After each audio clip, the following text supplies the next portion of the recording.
Shin Young-woo sweats as he is running, saying he spent months and months obediently listening to them, but now he is being chased. Some guy attacks him, but he keeps running, wondering if he is going to die now. He kneels down in front of Asher and says that Young-woo got too greedy, and as he was blinded by greed, he betrayed his trust even after signing the contract. That is why all of this is happening.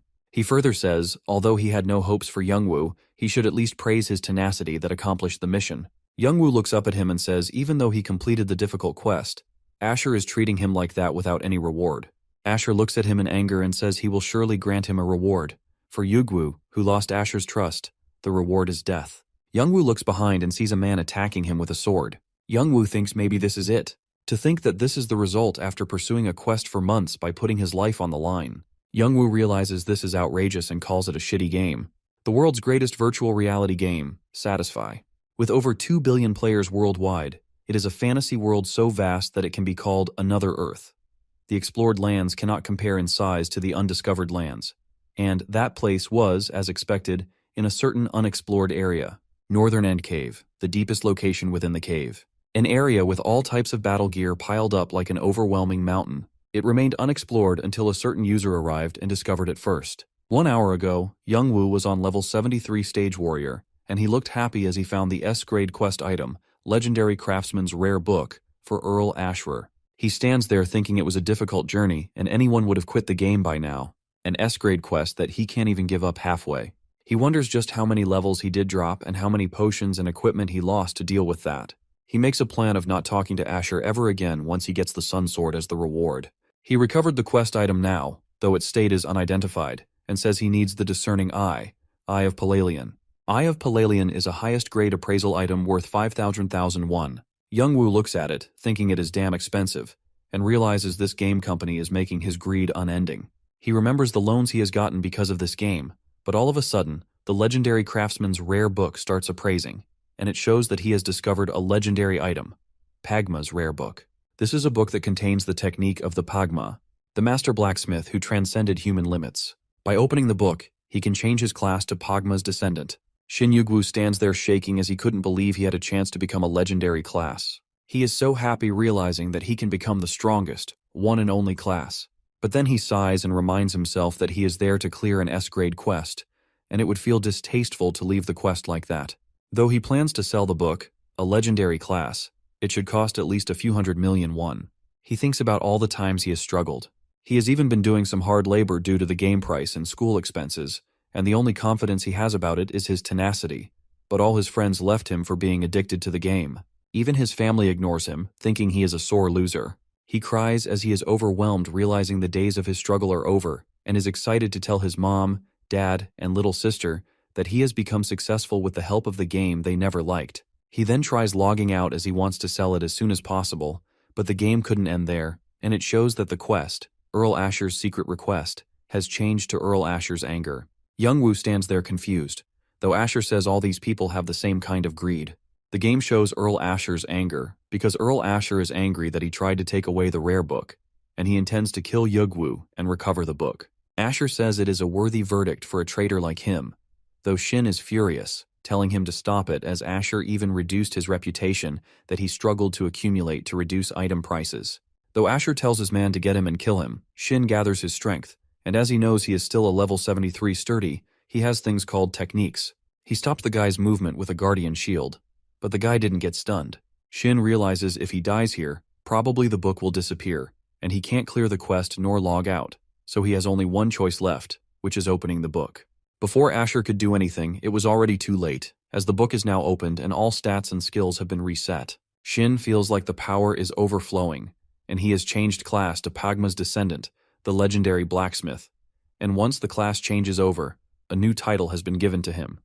One who became a legend. Shin is now on level 1, and he smirks as he wants Asher to die. On the other hand, someone calls the head of the SA group and satisfies developer Lim Cheoholo, informing him that class change happened minutes ago. Shin Young-woo's level has dropped by 2, and he's now at level 1. Young-woo lays down on the ground and mumbles that Asher wanted to kill him. So now what is up with the face he is making as he kills people just because they got swayed a bit, and mumbles as if everyone is listening to stop playing the game and live a happy life?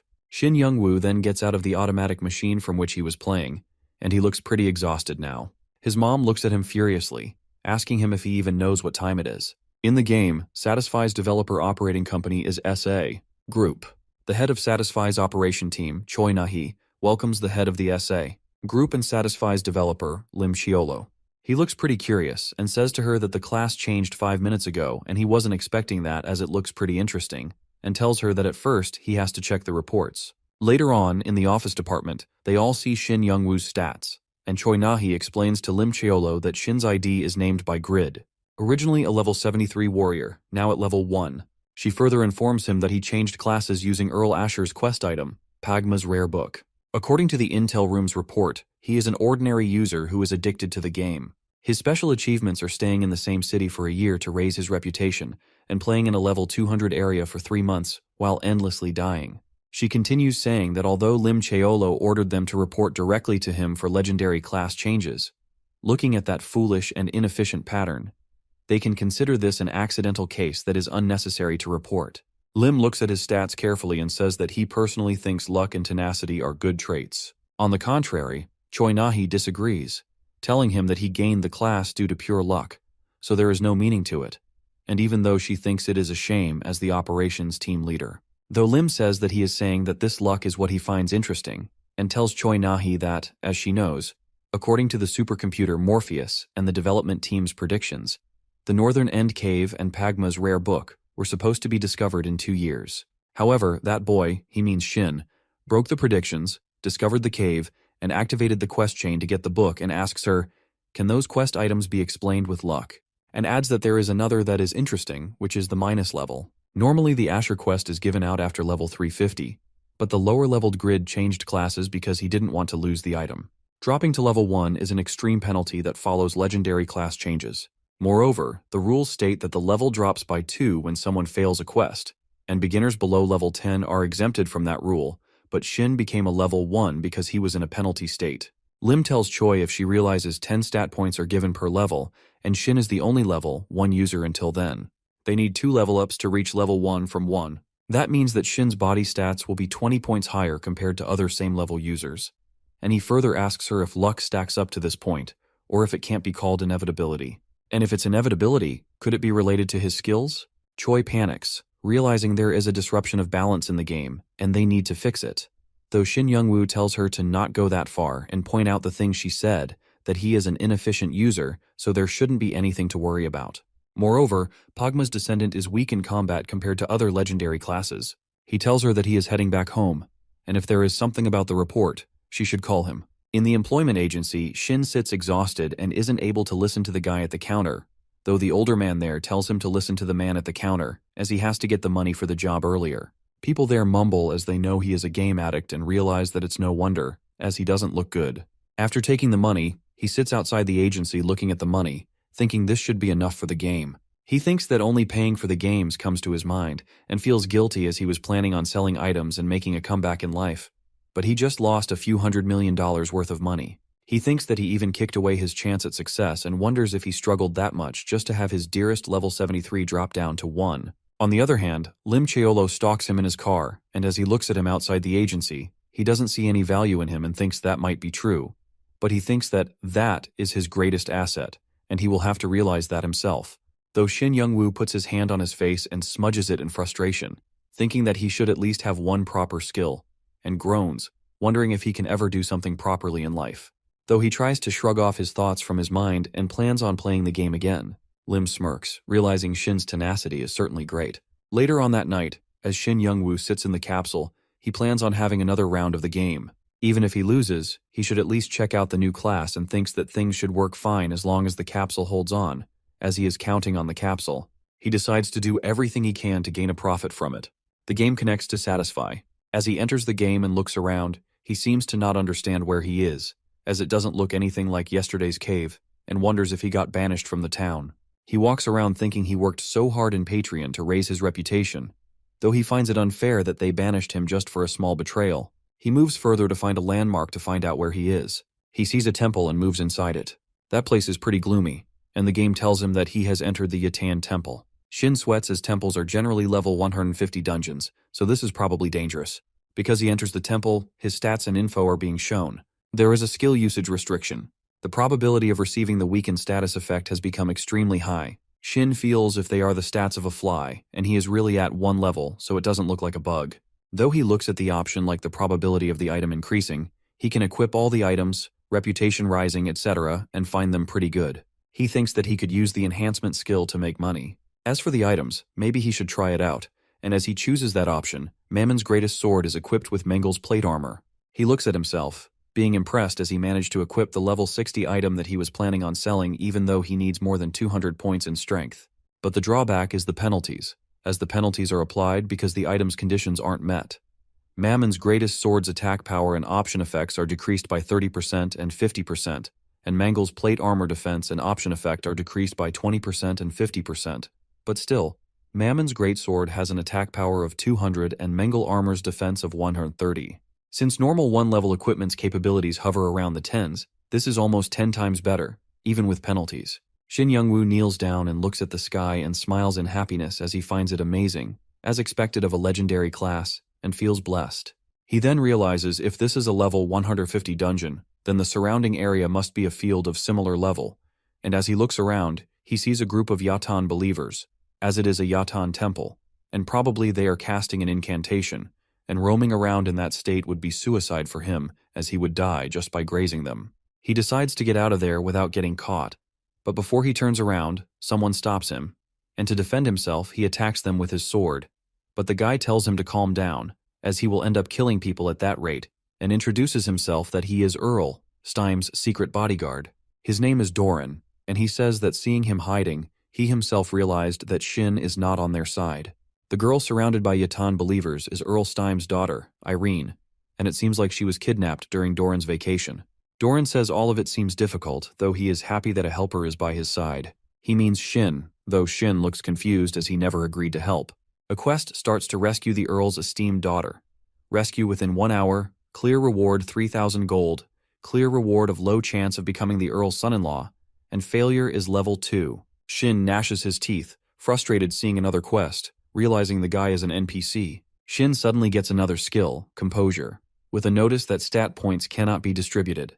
Lower the probability of being affected by a status effect and recover quickly from one. Shin realizes he should quickly learn about his class's characteristics. On the other hand, Doran smiles and says that he is happy that Shin is helping him, and thanks him for making that hard decision, though Shin refuses, saying he won't help him and tries walking away from there, though Doran stops him, asking him if Shin really wants him to face all those black magicians on his own.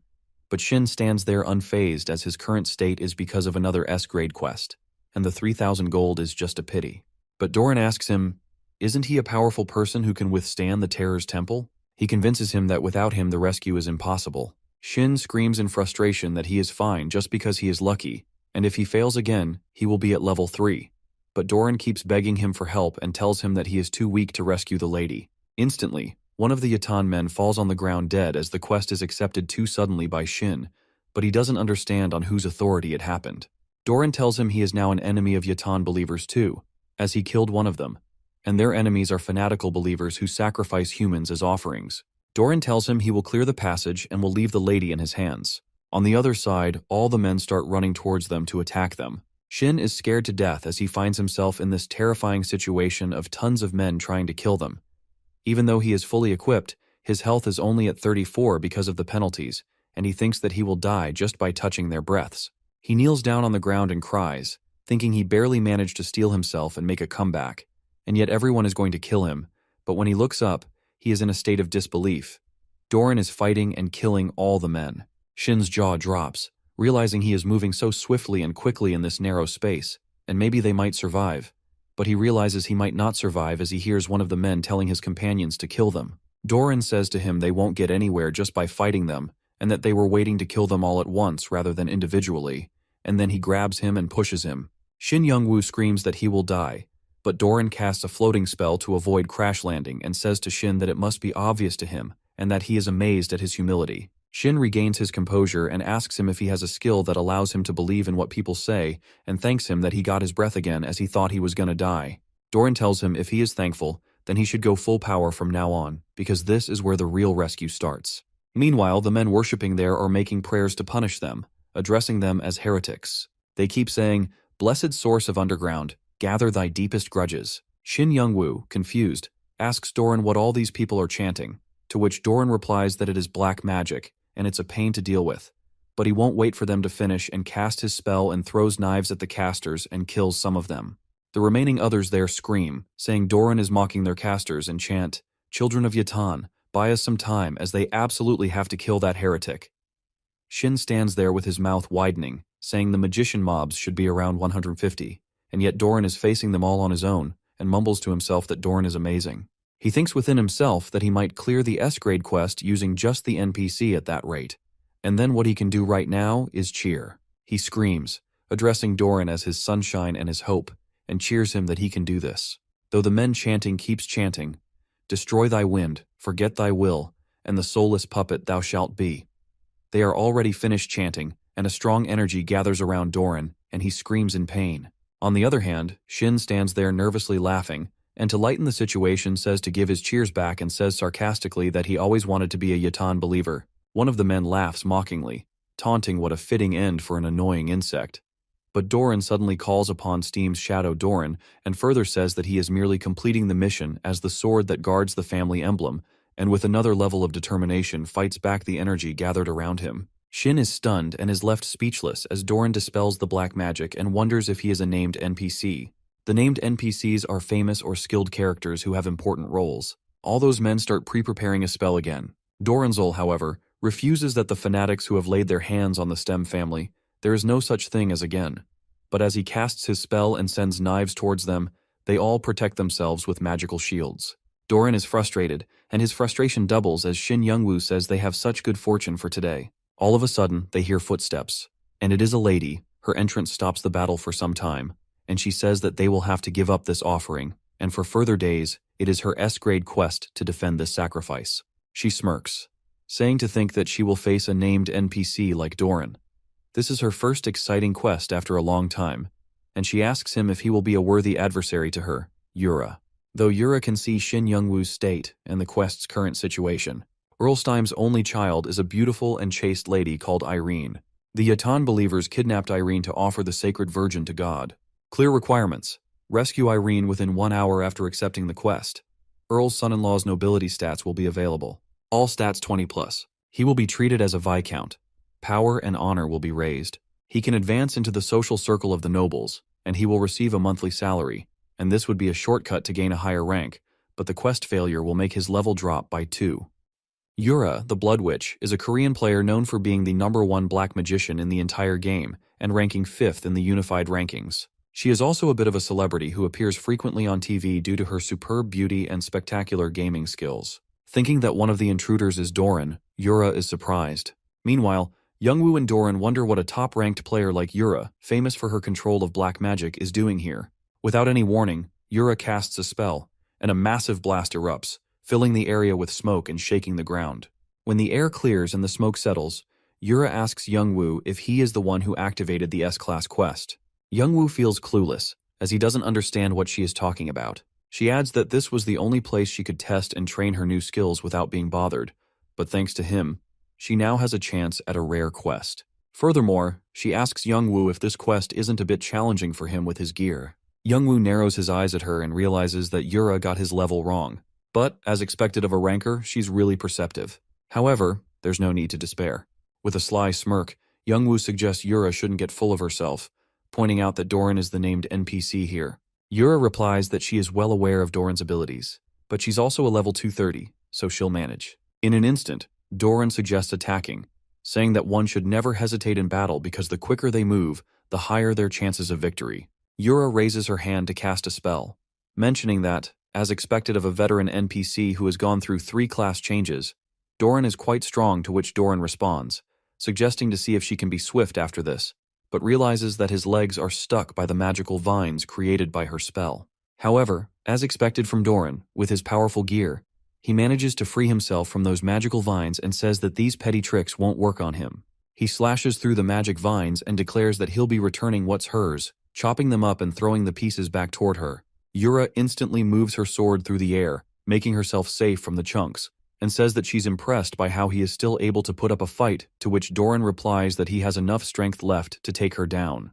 Just then, the air starts to crackle around them and the ground starts shaking as Yura casts her strongest spell. Seeing this, Doran comments that her previous spells were just a ruse. Yura says that since he won't back down, she'll have to kill him. She summons massive magical vines that pierce his limbs and other organs of the body, causing blood to flow from his body. Seeing this, Youngwoo starts panicking, realizing that the game will be over for him as well if Doran doesn't survive. Yura mentions that it's an advanced skill fueled by 30% of her mana, and with this, it's time to end things. Just then, a strong magical shield appears from Doran's ring to protect him. He breaks free from the spell, telling Yura how arrogant she is and addresses her as a young black magician. He shows her his ring and says that he will show her the power that has protected his liege for centuries. Yura, in complete shock, wonders how he broke free from a level 220 mesmerize skill. Youngwoo, equally shocked, asks what just happened and if he is alright. Doran explains that it's all thanks to the ring, which activates in times of danger. It's not perfect, but it shields him from curses and heals his injuries. Youngwoo, greedy, asks for the ring. Doran narrows his eyes and says to him that it's a bold request. After that, he suggests to Youngwoo that they must hurry, as the ring won't hold Yura off forever. They both rush to corner her. Yura realizes that he certainly isn't an easy opponent, and decides to save her trump card for later, using high-tier magic to finish him off. Shin hesitates, realizing that the warrior player is the only variable he can't deal with, but wonders what can a scared, low-level player possibly do in such an advanced field. He looks toward the NPCs and wonders how they have already responded. Shin shouts and tells Doran that those cult fanatics are back. Yura wonders if they are trying to clear the quest by relying on an NPC. She calls them amateurs and, without wasting her chance, casts her strongest dark magic spell. She asks Doran how he can look elsewhere in the presence of the strongest spell found in dark magic. A horrible dark storm appears. Doran and Youngwoo are startled by her strongest spell, and fear is clearly visible on their faces. Waves of disappointment rush over them. The wind rumbles, and a strong splash appears in the air from the dark storm. Later, after the destruction caused by that spell, Yura realizes that maybe the move was a bit too strong and that the temple can't possibly withstand the force, but she assures herself it's better safe than sorry. They can't possibly have survived. As the wind settles and the smoke clears, Youngwoo and Doran appear. Seeing both of them, sweat runs down Yura's face as she wonders how they could still be alive. There's no way she wouldn't recognize such an advanced player, she thinks, starting to wonder who that guy is. A pop-up appears saying Youngwoo's HP level is 1, making him realize that his health is down to its lowest. This shows he was hit, but then it hits him that he's safe due to immortality. When health points are at their lowest, damage is neutralized for 5 seconds. Youngwoo smiles as he realizes that he is alive, which makes Yura question how she thought he was just a level 80 player. She wonders if he is smiling at her and how she couldn't recognize such an advanced player. Just then, Doran hits Youngwoo, using his back to jump into the air to attack Yura, warning her that this is why he told her the fastest one to move wins. But Yura, on the other hand, casts her spell to attack him back, suggesting he shouldn't underestimate her as he hasn't won yet. In an instant, she creates a diamond barrier around herself for protection. Doran, completely unbothered, comments on how she still has tricks left to use against him and destroys the entire barrier.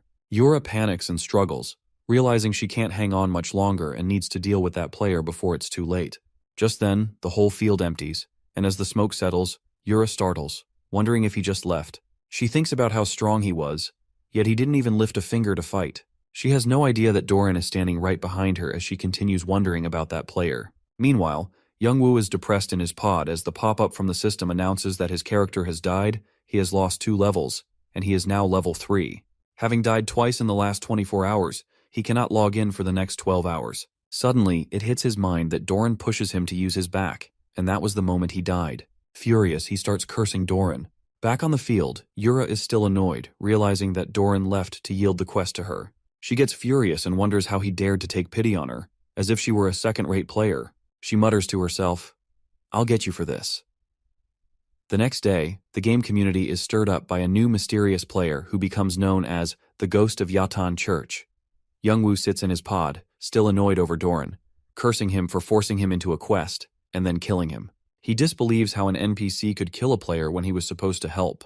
Youngwoo realizes it all happened because of Yura. Everything would have been fine if it weren't for her. However, he changes his mind, thinking it's a game where only the strongest players survive. Calming down a bit, he starts tapping on the keyboard to open Yura's player forum. As he opens the forum, there are many negative comments written by him, cursing her and saying bad things about her. Aggressively, an evil laugh appears on Youngwoo's face as he curses Yura again, yelling that he'll take no prisoners. He shouts, asking Yura to die, and continues tapping on the keyboard to write more comments, determined to destroy her reputation. Just then, Sei steps in. Seeing him going crazy, she leans toward the pod and asks Youngwoo if he has finally gone mad. Youngwoo shouts, startled. Shin Sei, a 17-year-old high school girl, is Shin Youngwoo's sister. She suggests Youngwoo to clean up his room, saying it smells horrible. She asks him to take a look at himself in the mirror and think about when he last took a shower. Embarrassed, Youngwoo asks her to leave and stop nagging him. Changing the topic, Sei leans into the pod, glances at the screen, and asks if he can really make money playing this game. Youngwoo tells her it's a popular game played by over 2 billion people, and that if he's good, he can definitely be successful. Sei reads the comments on Yura's forum written by Youngwoo. Embarrassed, he panics and denies writing them. Sei leaves the room, telling him he is just an embarrassment. Youngwoo panics and continues to tell her she is misunderstanding the situation. Irritated, he realizes that Yura is a nuisance even in real life. The next morning, while sitting in front of the TV, Youngwoo realizes that mom and dad aren't home and Sei is at school, so he decides to chill and watch the Satisfy channel. As the channel appears, the reporter introduces himself as Lee Kyungmin from Satisfy Global News and says he is on site to report their latest story. Youngwoo realizes that the game is so popular it's on every channel, and he'd make a fortune if he became famous. The reporter continues, saying that the place on the screen is the remains of Yetan Church, located in the northern part of the Eternal Kingdom, and questions what could have possibly happened there. Youngwoo's eyes widen in shock as he hears a very familiar name. The reporter says that the person involved in the case is the black magician Yura, also known as the Blood Witch, and that there seems to have been an intense battle, considering the state of the place. The reporter calls on a witness who was on site during the incident. The person explains that he ended up there while being chased by a monster when he heard a loud sound. That's when he saw Yura attacking some guy with her amazing spells. He goes off topic, praising Yura's beauty. The reporter asks him to stay on topic. The witness continues, saying something shocking happened that even left Yura dumbfounded as she used one of her ultimate attacks on the guy. But he wasn't affected at all. The reporter interrupts, saying that must mean the guy is a high ranker, and if he's famous, the witness should recognize his face. The witness says he was mesmerized by Yura's beauty and got crushed under a rock, so he didn't see the guy.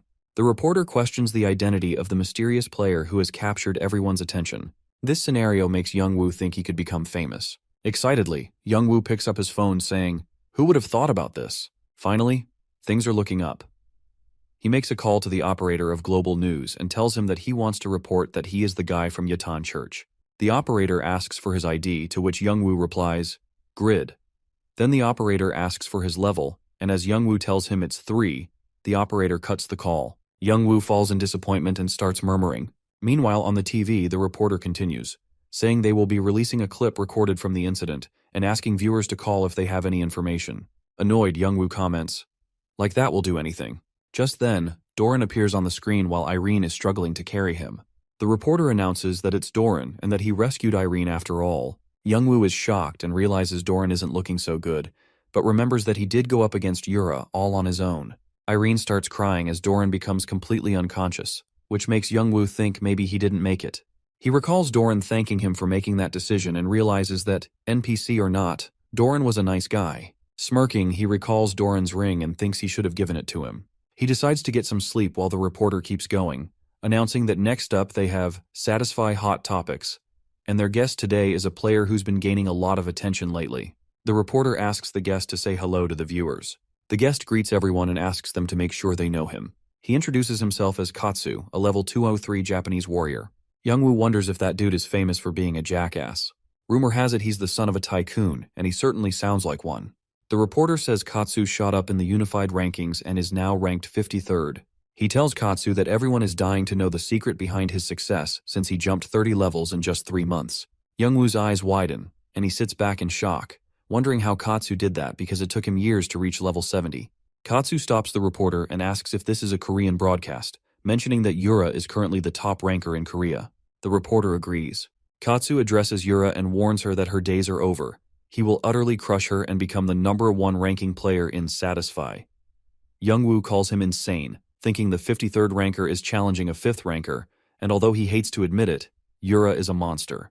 Katsu continues on the television, saying the secret everyone wants to know is his sword. As he pulls out his uniquely shaped sword, Youngwoo is impressed, but wonders how that could be the secret behind leveling up. Katsu tells everyone he will prove it right there.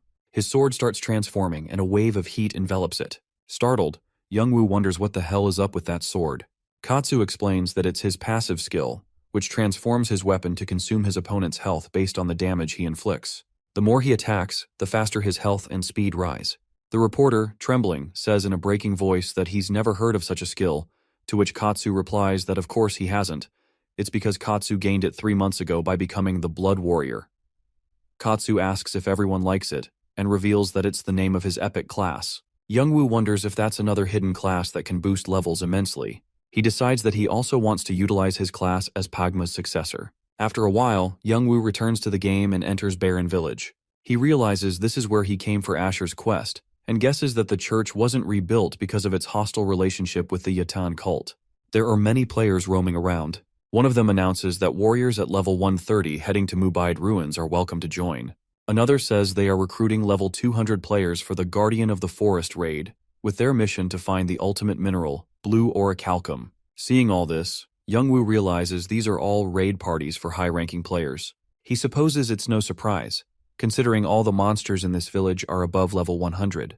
On the other hand, he realizes he will probably starve to death with his disappointing low level. He decides he should head to a village better suited to his level. Just then, he sees a carriage and thinks it might get him to the location in one piece. He excuses the carriage driver and asks if he can hop on, saying he'd like to get to the closest and safest village from here. The driver agrees and says that for beginners, Winston Village is good, but it's 10 gold for the ride. Youngwoo panics and asks for a second, checking his current assets, which reveal he has only 3 gold and 11 silver. Disappointed, he looks toward the driver, who rudely tells him to get lost. Youngwoo says he didn't even say a word yet. Fully aware of the situation, the driver sarcastically asks if Youngwoo wants a discount because his mother is sick. Hesitating, Youngwoo agrees, and the driver gives him a shut-up call. Youngwoo sits in the corner and starts crying, completely disappointed with his situation, muttering, "To hell with capitalism." Youngwoo sits on the side of the street while tears flow from his eyes in frustration. He curses capitalism and says that he'll probably die on the streets this time. He continues to panic as worries flood his mind about how dirt broke he is because of Asher, and wonders how much he spent on the quest.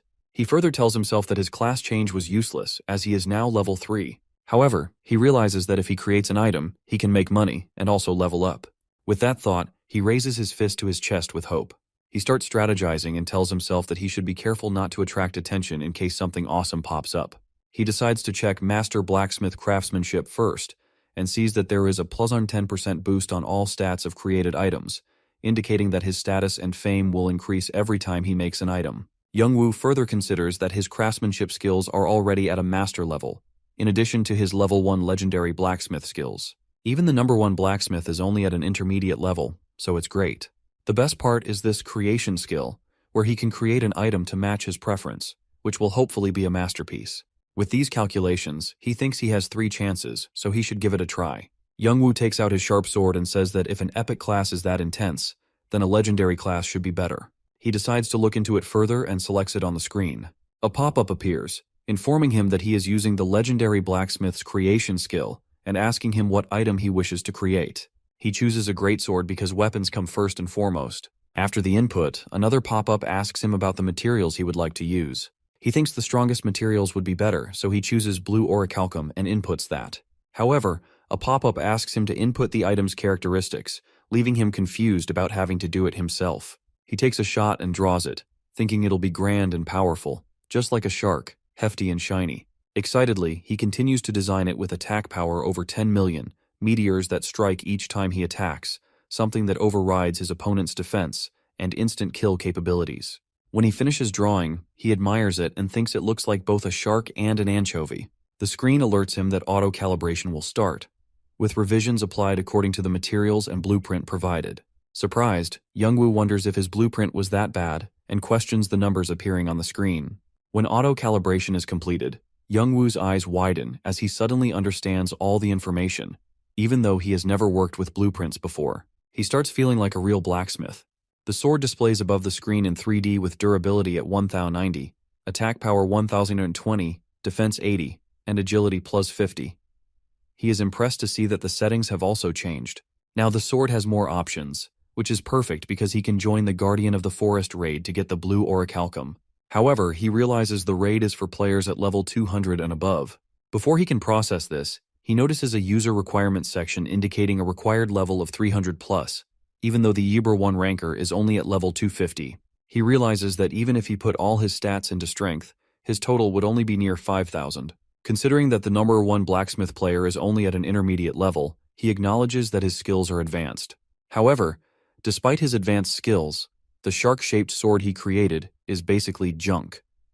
Upset again, he quickly remembers that it's not completely useless because he doesn't have restrictions on equipping gear. Even if he incurs penalties using this sword, it will still be impressive. As long as he can continue making items, it doesn't really matter.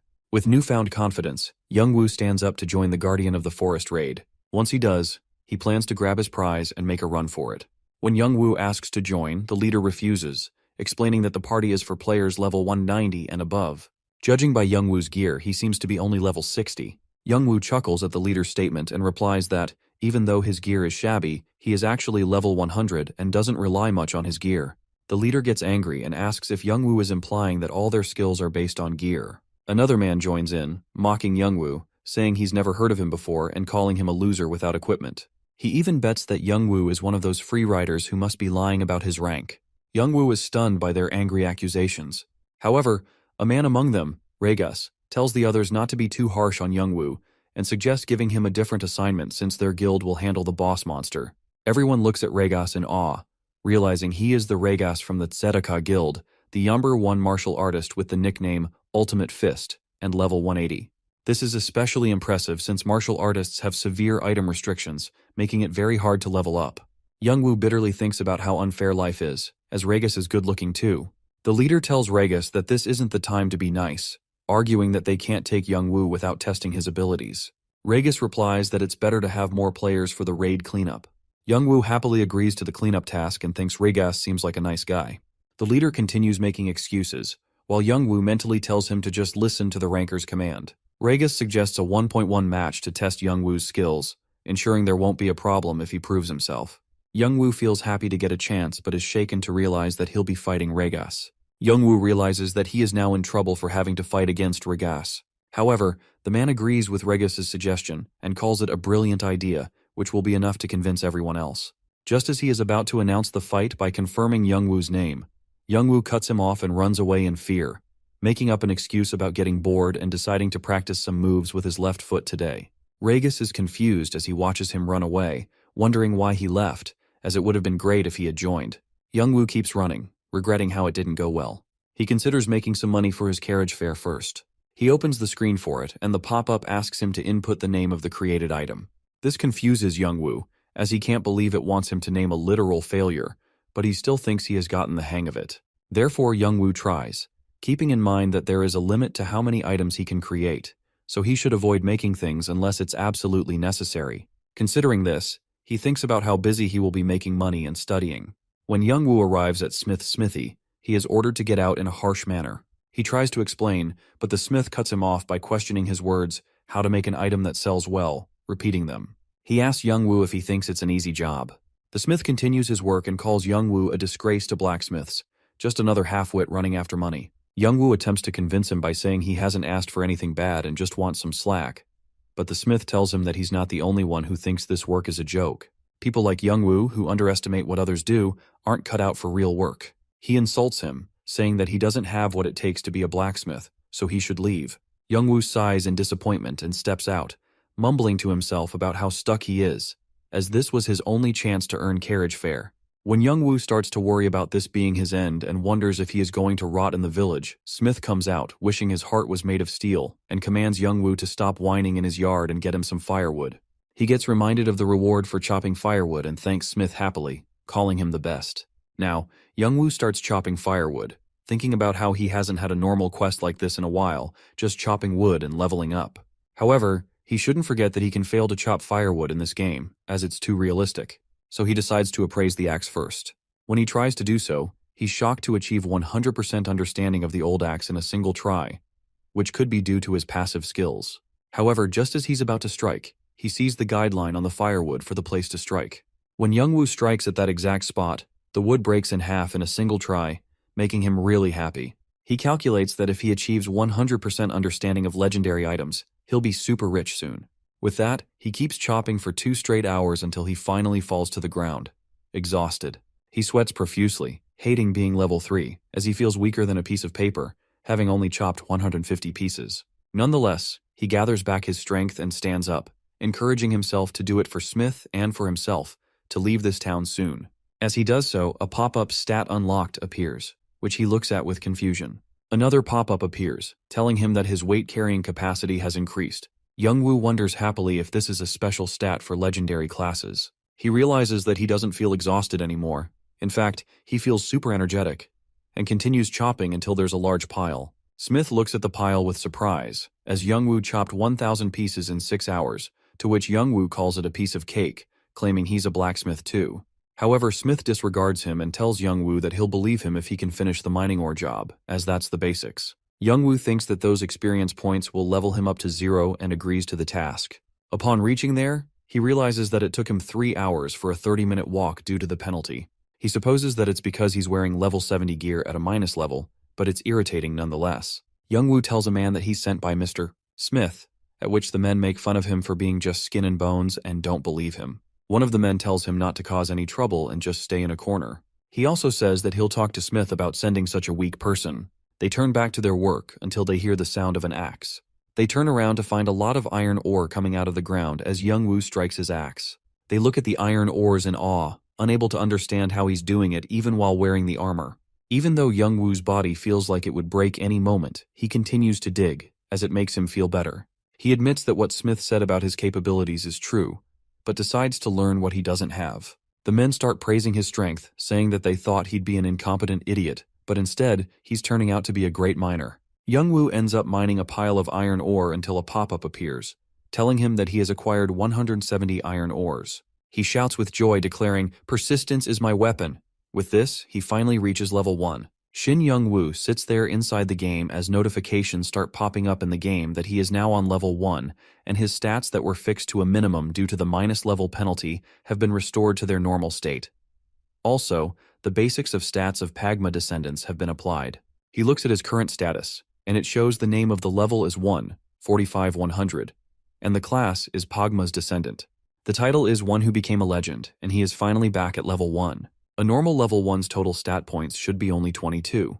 Health, 280 mana, 75, strength, 20, plus 5 stamina, 18, agility, 12, intelligence, 25, dexterity, 50 persistence, 16, composure, 10, indomitable, 11, dignity, 10, insight, 10, stat points, 40 weight, 3035, 820 weight, 40 stat points. But Pagma's descendants is 165, so if he counts the persistence that was created earlier and the additional point in indomitable, it's 182. Shin looks at the stat points, which are 40, and is shocked, as they are supposed to give out 10 points per level, so the question arises, why does he have 40? Shin realizes there were 4 levels from level 3 to level 1 and is amazed by seeing this transformation.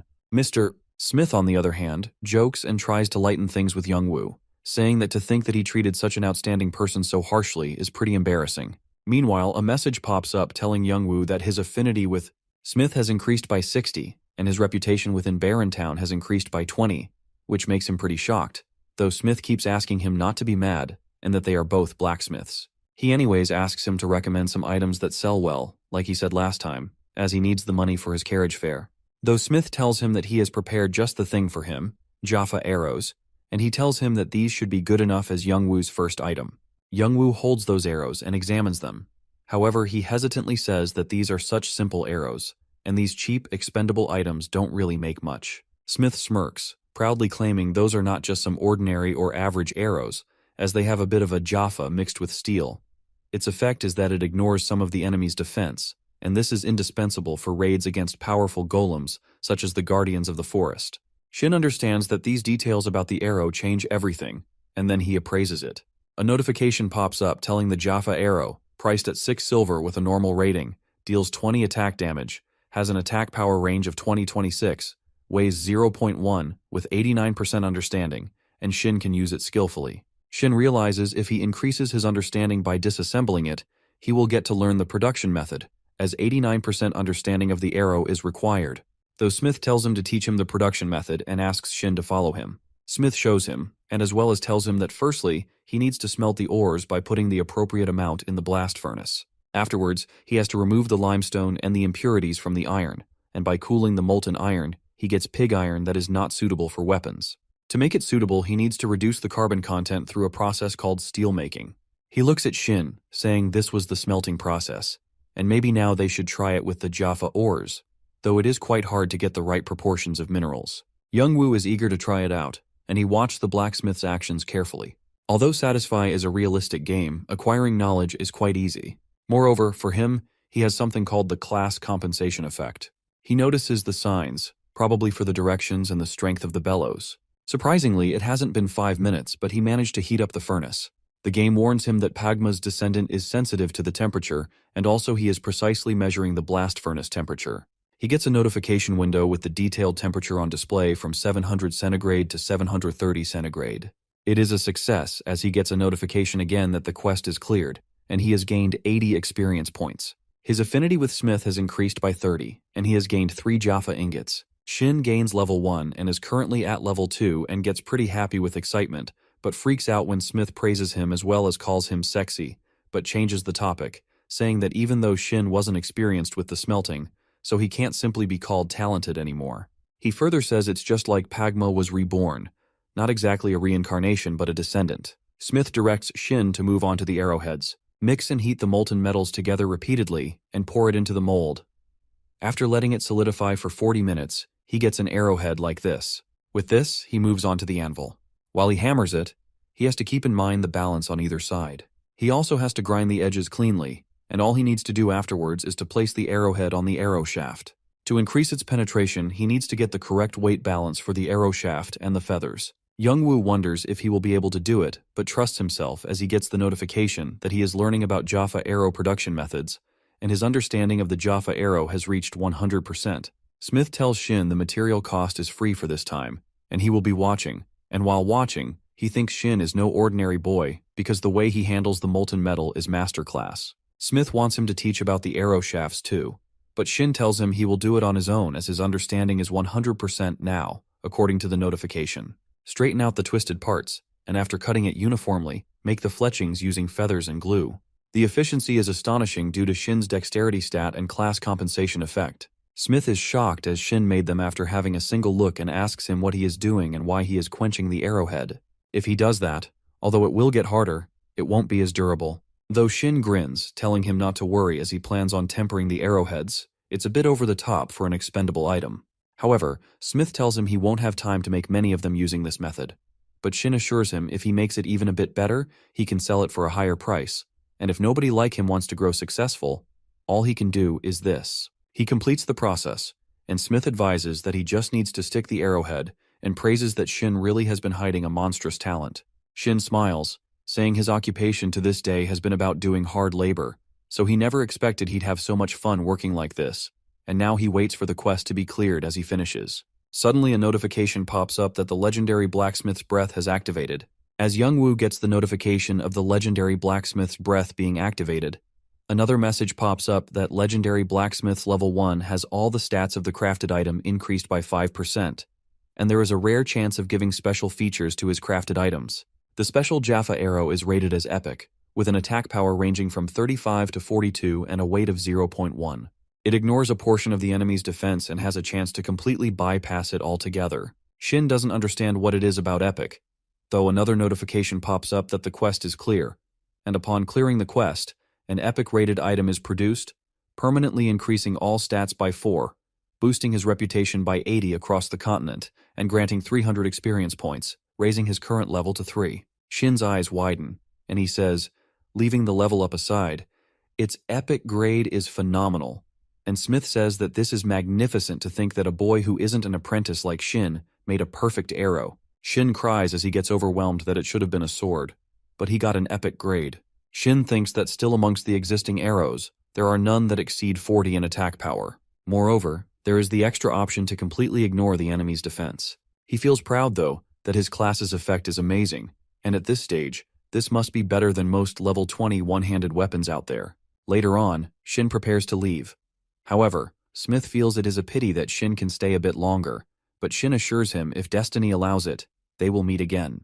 Smith hands him over the weapons, saying he can't keep these amazing weapons, so he should take them with him. As they talk, a message pops up again that Shin gained 100 Jaffa arrows and 3 Jaffa ingots. Shin wonders if maybe Smith is giving those to him because their affinity got higher, but thanks him for the care and for everything he did for Shin. Although the presents are nice, the weight will slow him down, and it will take a while for him to reach town, though in any case, as long as he sells the arrows, he can leave this place. He says goodbye to Smith and thinks within himself that the users should wait for him as he, Gridnim, is going to bring those guys some amazing things. In the Guardian of the Forest raid scene, Jashuka, guildmaster of the Tzedakah Guild, Regas, Toban, and Vantner, guild members of the Tzedakah Guild, fight the people they met in the forest. Jashuka warned them, but they didn't listen, so most of them are dead now, and they even capture the boss. So the other members who are still alive are just small fries for them. The damage is too great. Even so, somehow they managed to finish it, and they got 30 black iron ores, 7 orichalcum ores, and 1 blue orichalcum ore as the loot. Regas isn't really pleased by the loot, as the amethyst shield that has the worst drop rate didn't appear again. Vantner, on the other hand, says, "At least they got blue orichalcum, and they fought all day and only made losses." Jashuka asks Toban how many of them died, to which Toban replies that including the guild members makes 75. While the main force was dealing with the boss, the golems multiplied, which was detrimental to them. Jashuka knows that the difficulty of this S-grade linked S-quest is harder than they expected, and they need to take some proper measures. At the Barren Village, Jashuka says the 4th raid yielded no results again, and the value of the Guardian of the Forest is falling amongst the users. At this rate, the quality of the users for future raids will considerably drop. Tzedakah Guild. This guild is composed solely of high rankers as its guild members, but because of its small size, their fame is also small compared to their rankings. Before the launch of Satisfy during the era of LTS, the members were 17. LTS is a famous MMORPG game that was popular before the launch of Satisfy. Due to their small numbers, they always perform raids with other ordinary users, but even that method has its limits. Without the Amethyst Shield, they can't continue the linked quest, so they should put the raid aside and increase their strength. Jashuka tells everyone that the Tzedakah Guild will focus on individually leveling up and enhancing their equipment, and in 3 months' time, those who don't gain 15 levels will die, and she informs Regas that he needs to gain a minimum of 20 levels, leaving Regas in pure fear. At the auction house, Jashuka asks the man there to show her some Jaffa arrows, as her guild is in pretty bad shape right now because they used to attract attention in the beginning of the game, but now they won't even bat an eye. As she begins to buy some arrow supplies, she sees that they are selling them at triple the price of a normal 6 silver per arrow deal. She sees the purple ones, epic graded, and its info is that the special Jaffa arrow is an epic item with an attack power of 3542 and a weight of 0.1. It ignores some of the enemy's defense and has a chance to completely bypass the enemy's defense. Jashuka is in shock as she asked almost every blacksmith to make her some arrows, but she never heard of a high-grade arrow before. She thinks that it is a cheat-like performance, and it can be a decisive weapon during a high-level battle. She plans on first having to bid for it but thinks, who on earth has made these?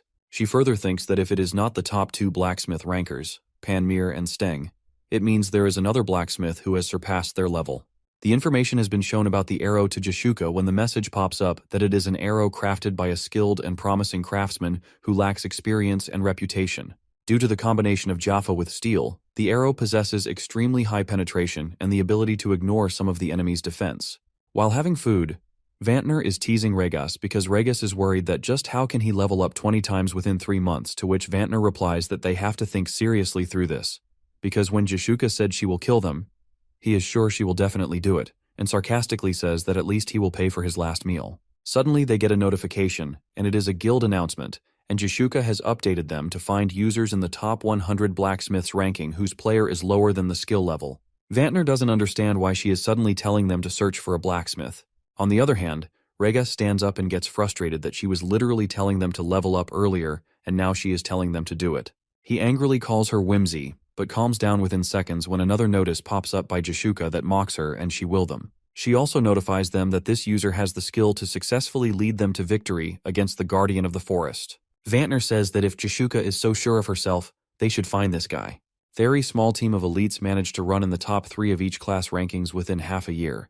Because of the pride, they don't accept new guild members. Although they are not famous or influential like those other large guilds, their strength is recognized by everyone, and they have authority in their hands. This is them, the Tzedakah Guild.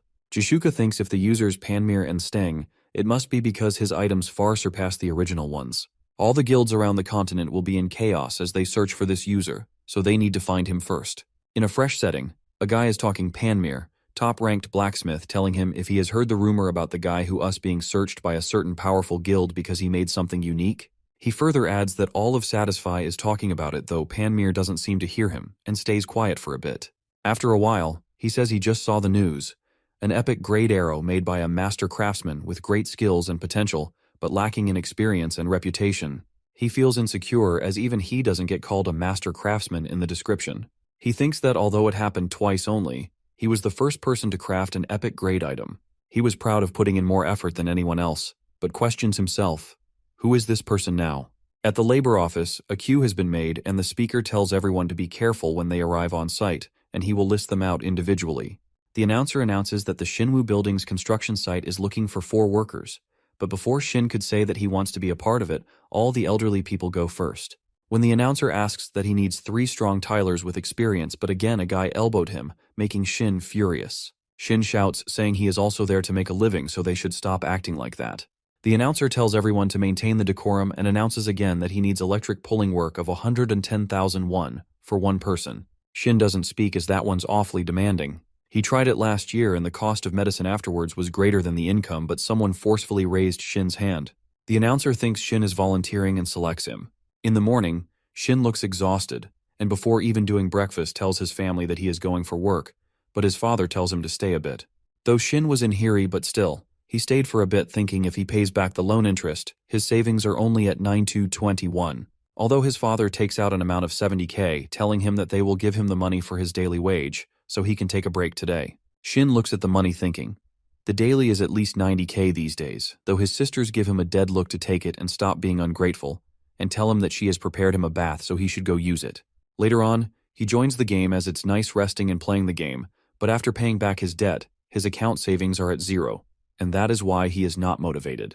He plans on going to another village and seeing how high the arrow price goes, as it is his only asset right now. As he sees the prices, his eyes widen and jaw drops because the price of the Jaffa arrow is 72 silvers with 99 arrow. 99.72 silver, that makes 71 golds and 28 silvers. Since 100 gold is 120,000 won, he got about 80,000 won in 6 hours. He tells the man at the auction place to give him his, so he hands him 60 gold and 59 silver, because epic grade items have a commission of 15%. After a bit, Shin thinks if he can make money just by crafting items, there is no reason to leave the place, but he remembers Smith's behavior and plans of moving away from there. Shin is traveling by a carriage and tells the carriage driver that the fee was a lot as it was 8 gold and 90 silver, but the driver tells him that he should be thankful as he reduced it for Shin. However, Shin asks him if the beginner's village is called Winston. The driver tells him it is right, and people say it will be changed into a city because of its high population, and apparently the heir of the Stimes family will become the new city lord. Shin finds Stim a very familiar name but doesn't really recall it. He finally arrived at the new village now. As he enters the place, it looks 4 times the size of Baran. The streets are more bustling as well. Shin plans to start over properly now, starting off by sorting out his inventory. The weight is slowing him down too much. He decided to leave everything he can in the warehouse. When he takes a look at his inventory, it includes the following items: Mammon's Greatsword, Mengel's Plate Armory, 34 intermediate potions, 27 advanced potions, 2 intermediate strength potions, 3 intermediate agility potions, a special Jaffa arrow, and 3 Jaffa ingots. He questions himself if this is all he has, and then he thinks he should appraise the Mengel armor and Mammon Greatsword as well, and if his understanding increases, the penalties should probably drop as well. He gets a notification that his understanding of Mammon's Greatsword has reached 33% and Mengel's Plate Armor has reached 65%. Unlike the axe, it didn't reach 100% right away. In an instant, more notifications start popping up that due to an increase in understanding, the penalties have been adjusted. Mammon's Greatsword attack power reduction adjusted from 30% to 20%, and Mengel's Plate Armor defense reduction adjusted from 20% to 8%. Shin is a little satisfied that at least he gained this much, and since the durability has fallen a bit, he could repair the item to increase his understanding, but right now he needs to save money. Since he will need energy to craft things, he should store the equipment for now. At the warehouse, Shin asks the man to open his warehouse. The man handling the warehouse tells him that there will be 30 silvers and another 10 silvers per item. He gets frustrated because of all the money going, but sighs and stores his armor and weapon first, and plans on holding on to the epic grade silver he kept as a souvenir, as it's a waste of 10 silvers to store. He now plans on looking for Smith and arrives at an enormous place, making Shin think there must be an intermediate or higher class blacksmiths there, and that means they will treat him favorably probably. But as he enters the place, it is empty. But he hears a voice asking him, who is he, making him realize there is someone there. An old man, Khan, is laying on the bed surrounding bottles of alcohol, though Shin tells him he wants to craft the best-selling item there, so the man tells him the Mero company is selling items in bulk at a lower price. Due to that, the items there haven't sold well for a long time, and tells Shin that this smithy closed down long ago. All of a sudden, 4 to 5 guys enter the place, threatening Khan as they tell him to hand over the building to them and show him the sales contract paper and tell him to sign it and hand over the building to them. Shin thinks that it isn't the Mero company that big and famous, so how is there a contract of handing over the building and the rights? He is not sure what is happening but plans on sneaking out before things get complicated. But as he tries to go out, one of the guys tells him to stop and calls him a spy from the Skanker company. But Shin realizes he is a gangster hired by the Mero company. Outlaw NPCs kill users sometimes, and the guys look to be around level 35, so he should not fight back and act accordingly. Shin chuckles nervously, telling him he is new to Winston and he didn't know this smithy was closed. The guy examines him from top to bottom and then tells him to get lost. As Shin starts walking away, he overhears their conversation that all the men are saying stuff to the old man, telling him to give them half of the money he gets from the contract, and either way, his son died from a disease, so he should stop being stubborn, and mocks him if this place is his son's grave or something. Listening to all of it, Shin gets angry, though he tries to calm himself, telling himself it's not his business and he is not some hero, but a notification pops up notifying him that Blacksmith Rage has been created, and he must complete the quest by defeating Mero Company's minions and destroying the smithy contract. If he succeeds, Khan's drinking problem will improve, and Shin will become very close to him. Shin will also unlock the skill Blacksmith's Rage, but if he fails, Khan will die in a few days, and all his quests will disappear. There is an acceptance reward, and to think that the reward is a class skill, he obviously has to do it. He thinks that what are his odds though? First, there is a reliable skill, Legendary Blacksmith Patience. His health, defense, and dexterity will increase by 200% for 1 hour, and the passive skills that give him 5 seconds of invulnerability when his health touches the rock bottom, and he also has the stats of a level 20, but the problem is that he left all his equipment in the warehouse, so he has no weapon. However, he realizes he has one. It's epic grade. Even though its attack power is low, as long as completely ignoring the enemy's defense activates, he has a chance. All those men notice Shin and tell him that they let him live while he is here, though Shin stands there unfazed, telling them that even if they are debt collectors, there is a limit to everything. One of the guys tells him to get lost again, and when he notices the arrow, he laughs mockingly, telling him he won't be able to do shit with a single arrow. Shin smirks, telling them this isn't all he has, as he just gained another weapon, Blacksmith's Rage. He fights with the guys with the arrow and wonders since when the low-level warriors are that fast, and thinks of needing the advantage, and as he notices the narrow stairs, he goes there. Instantly, one of the guys comes to attack him, questioning him what he is going to do with an arrow, and in an instant, the Blacksmith's Rage activates. His attack power and attack speed will significantly increase for 20 seconds. Shin attacks the guy, and the guy lies on the floor, knocking him out. All the guys stand there stunned. Shin smirks, asking everyone, "Does it look like a simple arrow now?" Shin looks at the arrows, being impressed. He landed 2 hits thanks to the increase in attack speed. Moreover, the ignored defense was activated, and it was a critical hit, killing him with 2 hits. A lot of notifications pop up that he killed an outlaw from Winston. His reputation in Winston increased by 60, and now all outlaws in Winston are his enemies. He earned 4,300 experience points and 5 notifications of gaining a level. He is currently at level 8.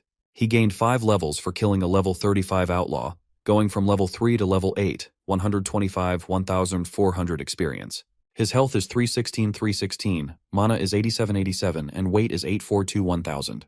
He now has 110 unused stat points. His stats are Strength 24, Stamina 22, Agility 16, Intelligence 29, Dexterity 55, Persistence 21, Composure 14, Indomitable 16, Dignity 14, and Insight 15. Shin is stunned seeing his stat points being 110 now. All the other guys are angry, though they have high attack power but low defense, and in order to defeat the remaining ones, he needs to invest points in strength and agility. Since there are 4 of them left, he plans on using all of them.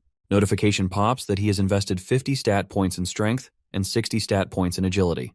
The remaining duration of the Blacksmith's range is 10 seconds now. He thinks of killing one more in the meantime, but the attack wasn't strong enough to make him dead.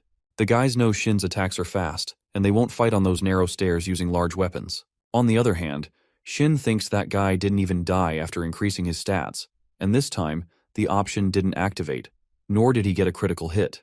The guy tells Shin if he doesn't want to live up the stairs forever, he should get down. Shin knows he has no other choice now, and they will have a head-on fight now. He looks at all the guys smirking, thinking if they surround him, he won't last 2-3 hits, but still he has a backup plan. His health is low, and his defense is equal to 0.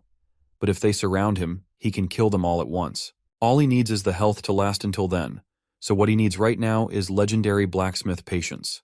The guy mocks him, thanking him for saving them time. Meanwhile, the legendary Blacksmith's patience activates, but it fails as it doesn't consume mana, and this skill cannot be used intentionally. He has no option left now as all the guys start attacking him.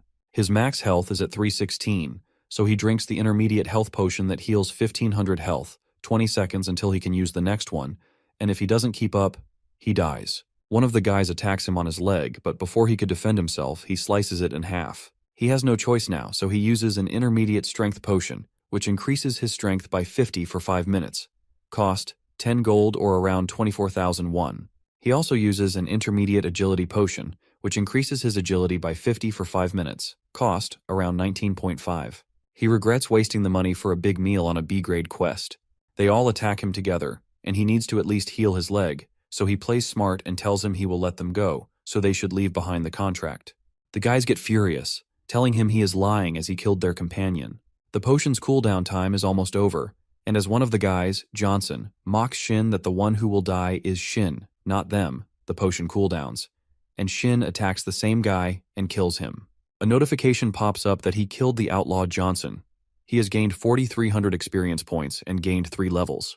The statistics shows that the grid is at level 8 with a progress of 125 out of 1,400. Grid's health is full, at 316 out of 316, and mana is also full at 87 out of 87. There are no stat points remaining to distribute. The weight is 842 out of a maximum of 1,000. Grid's strength is 74, stamina is 22, and agility is 76. Their intelligence is 29, dexterity is 55, persistence is 21, composure is 14, indomitable is 16, dignity is 14, and insight is 15.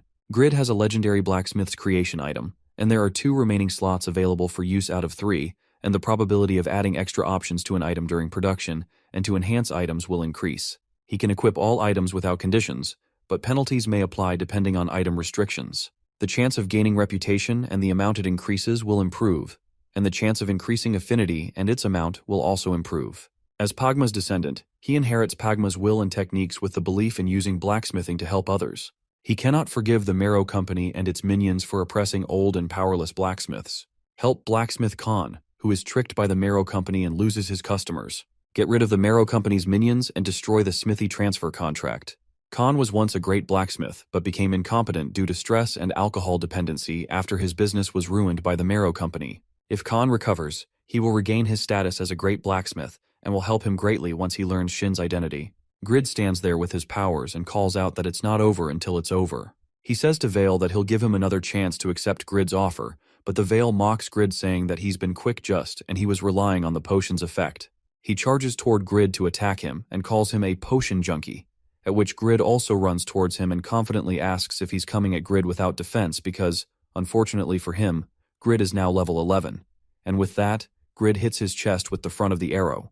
When Praga gets injured, his other fellows attack Grid, making him fall onto the ground, whereas Khan shouts to confirm if Grid's okay. Grid realizes that he needs to get away and buy some time to drink another potion, but one of them grabs him by his waist, which makes Grid even more nervous, until he spots an armor, so he pierces the arrow, which he holds in his hand, onto the back of the Praga. Vale tries to attack Grid, but he quickly throws the arrow towards that guy and runs away towards the armor while they continue cursing him from behind and make fun of him for throwing away his weapon. On reaching up, Grid asks Khan if he wants to protect the smithy, to which he affirms by saying that if Grid helps him, he'll protect this place no matter what.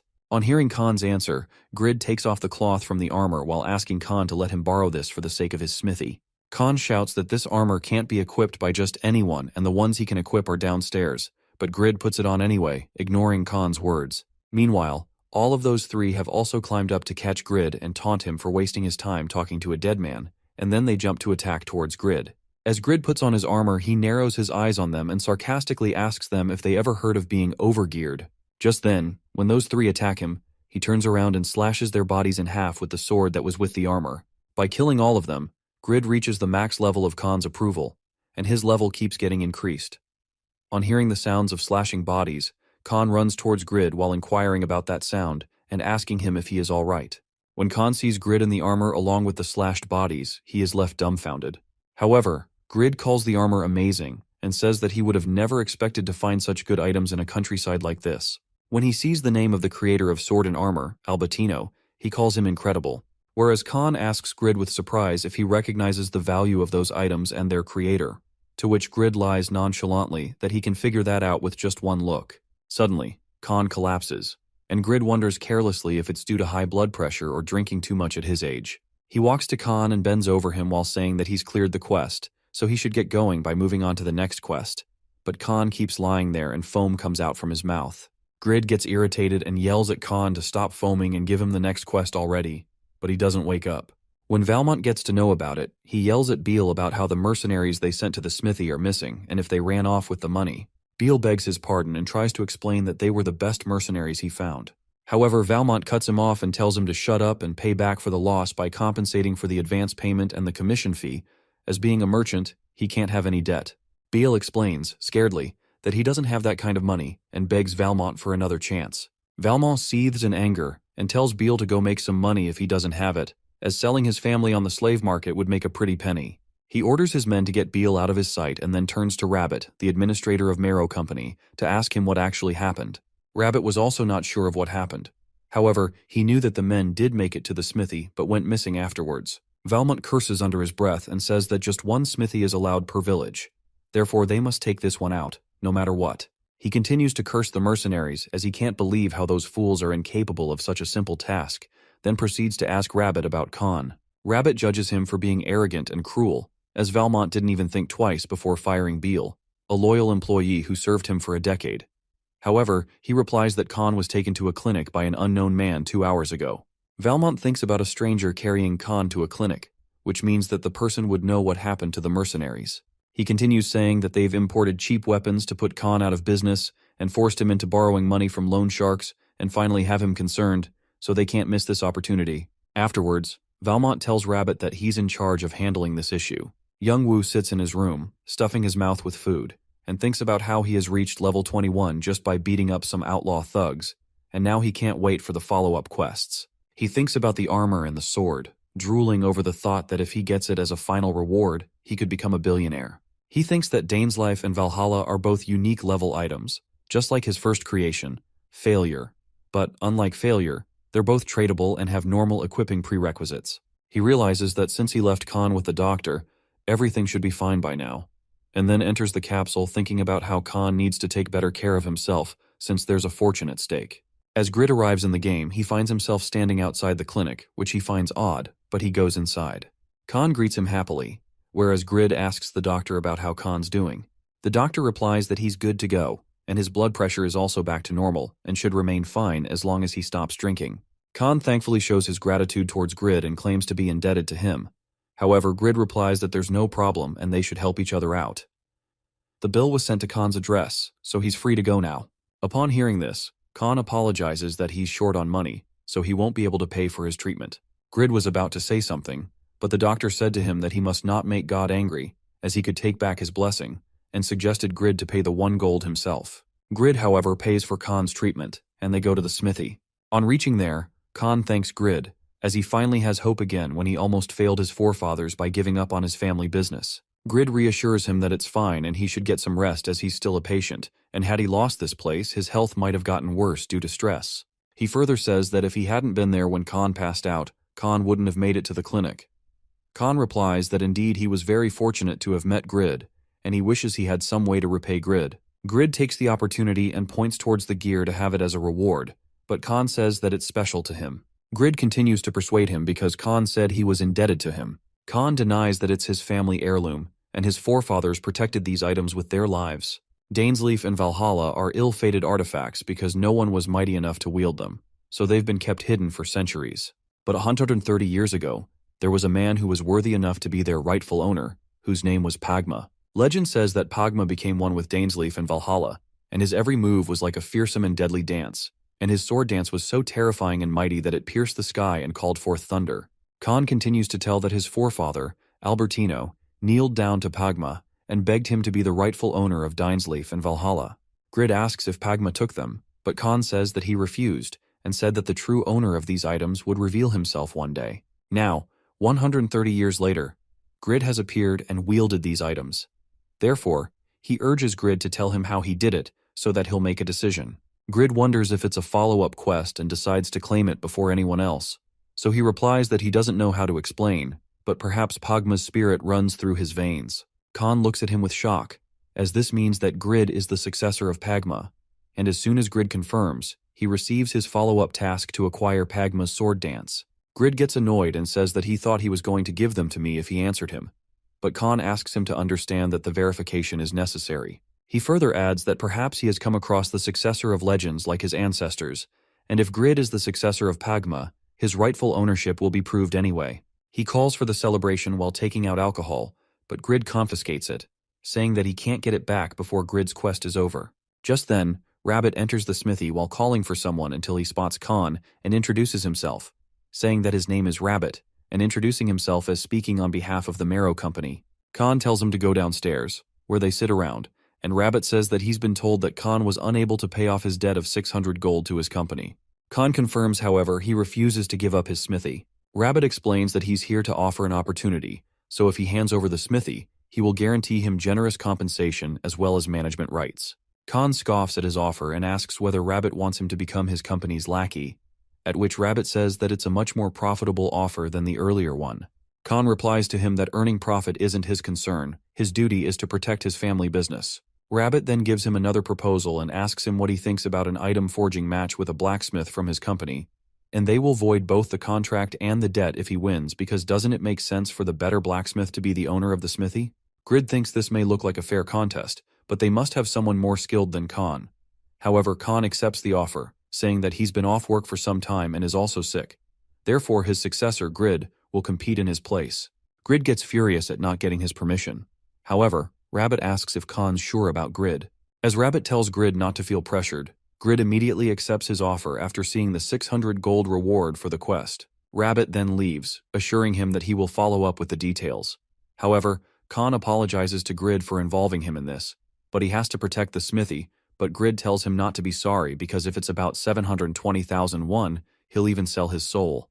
Grid notes it's an A-class quest while looking at the screen displaying a match against Marrow Company. He thinks it'll be a piece of cake for him as a legendary blacksmith who has the ability to create epic items. He is hoping for about 740,000 won, when Khan says that he can supply the material for Grid's training, as he has been out of business for a long time. Grid asks him in confusion about why he didn't notify the man in charge of Winston about this. Khan answers that the Lord of Winston is in cahoots with Marrow and has been given a huge bribe. Grid says in surprise that he thought Winston was under Earl Steim, so how about going directly to them? At which Khan replies that he has already sent letters of appeal and was also planning to make a visit himself. However, the Lord of Winston kept getting in his way every time.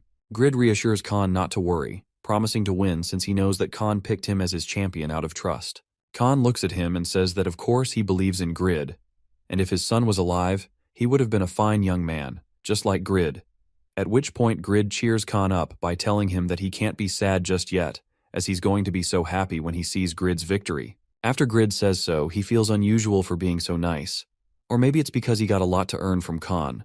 However, strangely, Khan reminds Grid of his grandpa.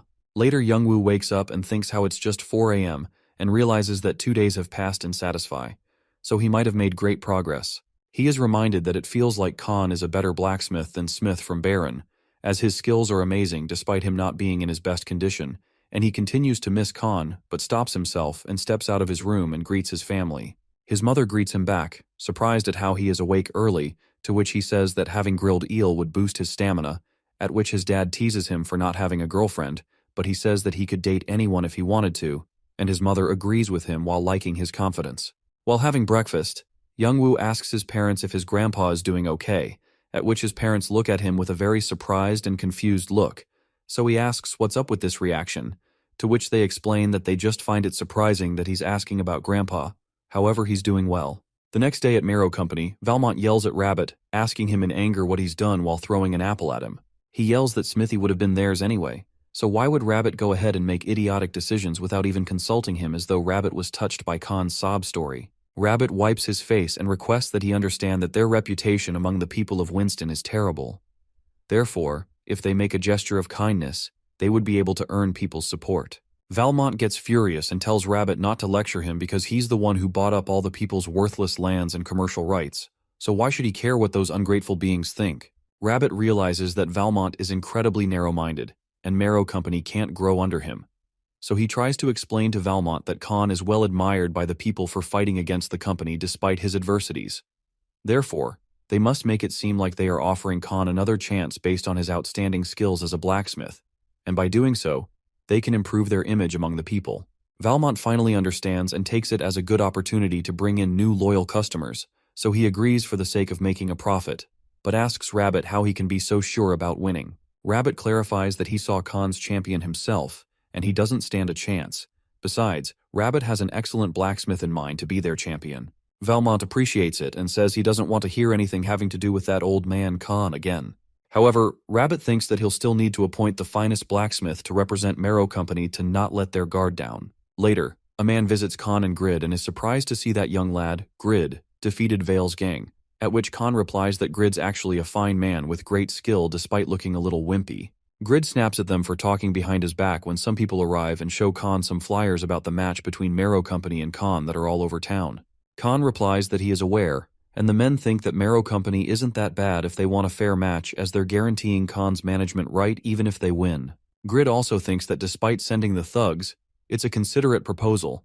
However, Khan rips off the flyer and yells at them not to forget how Marrow Company dragged them into poverty by monopolizing the local market, and gets angry at how these people have forgotten about their sufferings. After realizing that they all feel bad for believing Marrow Company until a young guy excuses them. Just then, Heroi excuses everyone to catch their attention and says that as far as he knows, Marrow bought their property at cheap prices because nobody was aware of the upcoming development plan, so they all agreed willingly. Grid looks at him confusedly, as he also had a green light above his head, so he must be a player. Heroi continues that before hearing about the development plans, they all were eager to leave Winston after selling their properties to Marrow, so it's the result of their own greed. Hearing this all, a guy gets angry at him and accuses him of being a spy from Marrow, so Heroi explains that he's only stating facts with no intention of fighting, and Marrow needs the people of Winston too for their growth, as Marrow needs loyal customers. Grid notices that the guy almost succeeded in leading others, which annoys him, and he wonders who the guy is. Khan speaks up about the guy being a nosy lad and asks his name, so the guy apologizes for being carried away and says his name is Heroi. Khan says that Heroi has a point that cooperating with powerful organizations would benefit them in the long run. However, Winston is a part of Earlsteim's property, and in Earlsteim's land, there is a local statute called the right of the people. Heroi repeats the emphasized words in confusion, so Khan quotes that residents have the right to access information concerning the area before anyone else, and says that this is passed by Earlsteim himself. As a consequence of the pioneering age, previously established cities and villages were affected when new lands were found in the north. Thus, it was Earlsteim's goal to make way for changes and secure any information that might benefit the residents. Heroi replies thoughtfully that the core problem lies in Marrow Company defying Earl's will. Moreover, the Lord of Winston is at fault for letting Marrow hog all the information. Khan affirms that this is what they're fighting for, at which Heroi inquires about what he heard regarding their appeal to the Earlsteim getting blocked by the Lord of Winston and Marrow Company. When they confirm, Heroi promises to not let the wrongdoings go unpunished, and to discreetly deliver their appeal to the Earl himself. The men get happy on finally finding a solution. However, Grid couldn't believe that instead of accepting a quest, he offered it to the NPCs. Later, when Heroi leaves, Grid stops him in the way. Heroi turns around and expresses his surprise as he thought that Grid couldn't talk, which makes Grid even angrier and says that he knows Heroi came here on a quest which he accepted from Marrow, but how'd he change that quest? Heroi says share quest information, and a screen appears in front of them displaying the change in his quest and its rewards, which surprises Grid as the rewards were too awesome. But to Heroi he says that he's not jealous, and just wants to know how Heroi got the hidden quest. Heroi explains that, as he noticed earlier, he offered to complete the quest. However, it was about making use of Satisfy's high degree of freedom, but only players who have played the game since the beginning know about this. However, someone will write about it on the internet soon, but for now, only early adapters know about this option. So Grid doesn't need to be disappointed. Huroi notices that Grid is fuming with anger and asks him what's wrong, to which Grid replies that he has played the game since the beginning as well. It makes Huroi laugh how Grid still wasn't aware of this fact and calls him a funny guy. Grid curses at Huroi angrily and logs out of the game, leaving Huroi confused. Huroi decides to ignore it as he doesn't have time to waste. He's been playing this game for 18 hours every day, but is still only at level 127 because his class is Orator. He thinks that since his main attack skills are limited to Eloquence, it's been hard to level up as compared to other classes. In addition to that, he has limited weapons, low health, strength, skills, and on top of that, he has no evasive skills. Therefore, he needs a stat with a damage infliction and defense bonus for every 10-point increase. Huroi reaches the place and looks at a huge gate guarded by 4 men and concludes that he has to pass that gate to get to Earlstein. He walks to them and acts cluelessly, asking the guards for the exit, and says how he is just a traveler while thinking that talking his way out is the only option. When the guards don't reply, Huroi feels weird about it, until Rabbit appears from behind and tells him that the guards won't talk to him as he is the one they're guarding against. Huroi gets surprised to spot Rabbit while he continues to remind Huroi how he was supposed to report to him after stirring up the Winston residence. Huroi decides to use his persuasion skill to manipulate the NPC and activate it. He says that he just wanted to enjoy some scenery while planning the instigation, but Rabbit expresses his regret on putting too much trust in him because the commotion caused by the flyers was enough to get the job done, and yet he is running like a traitor. Huroi panics as his skills didn't work out, while Rabbit says that his experience has taught him to always take precaution against disloyalty and betrayal, so he's sure that Huroi understands his reason to lock Huroi up. Huroi starts running to not have the quest forfeit like this, but the guards capture him, and being an orator, his only weapon was a book, so he decides to log out but he couldn't and gets stuck. Rabbit tells him that it's useless to resist and asks if he doesn't know about him not having the power to neutralize the logout spell. He further says that hastily killing him will only help him revive, so they're locking him up instead, and orders the guards to throw Huroi in the dungeons. Huroi's quest changed into waiting for which he can't log out for 50 hours. He realizes that he played for 20 hours straight once, but the capsule system executes a forced logout if playtime exceeds 20 hours and adds a penalty that prevents login for 6 hours, which is 8 days and 8 hours of jail in game time. Even if he succeeds, it'll seriously endanger his psyche.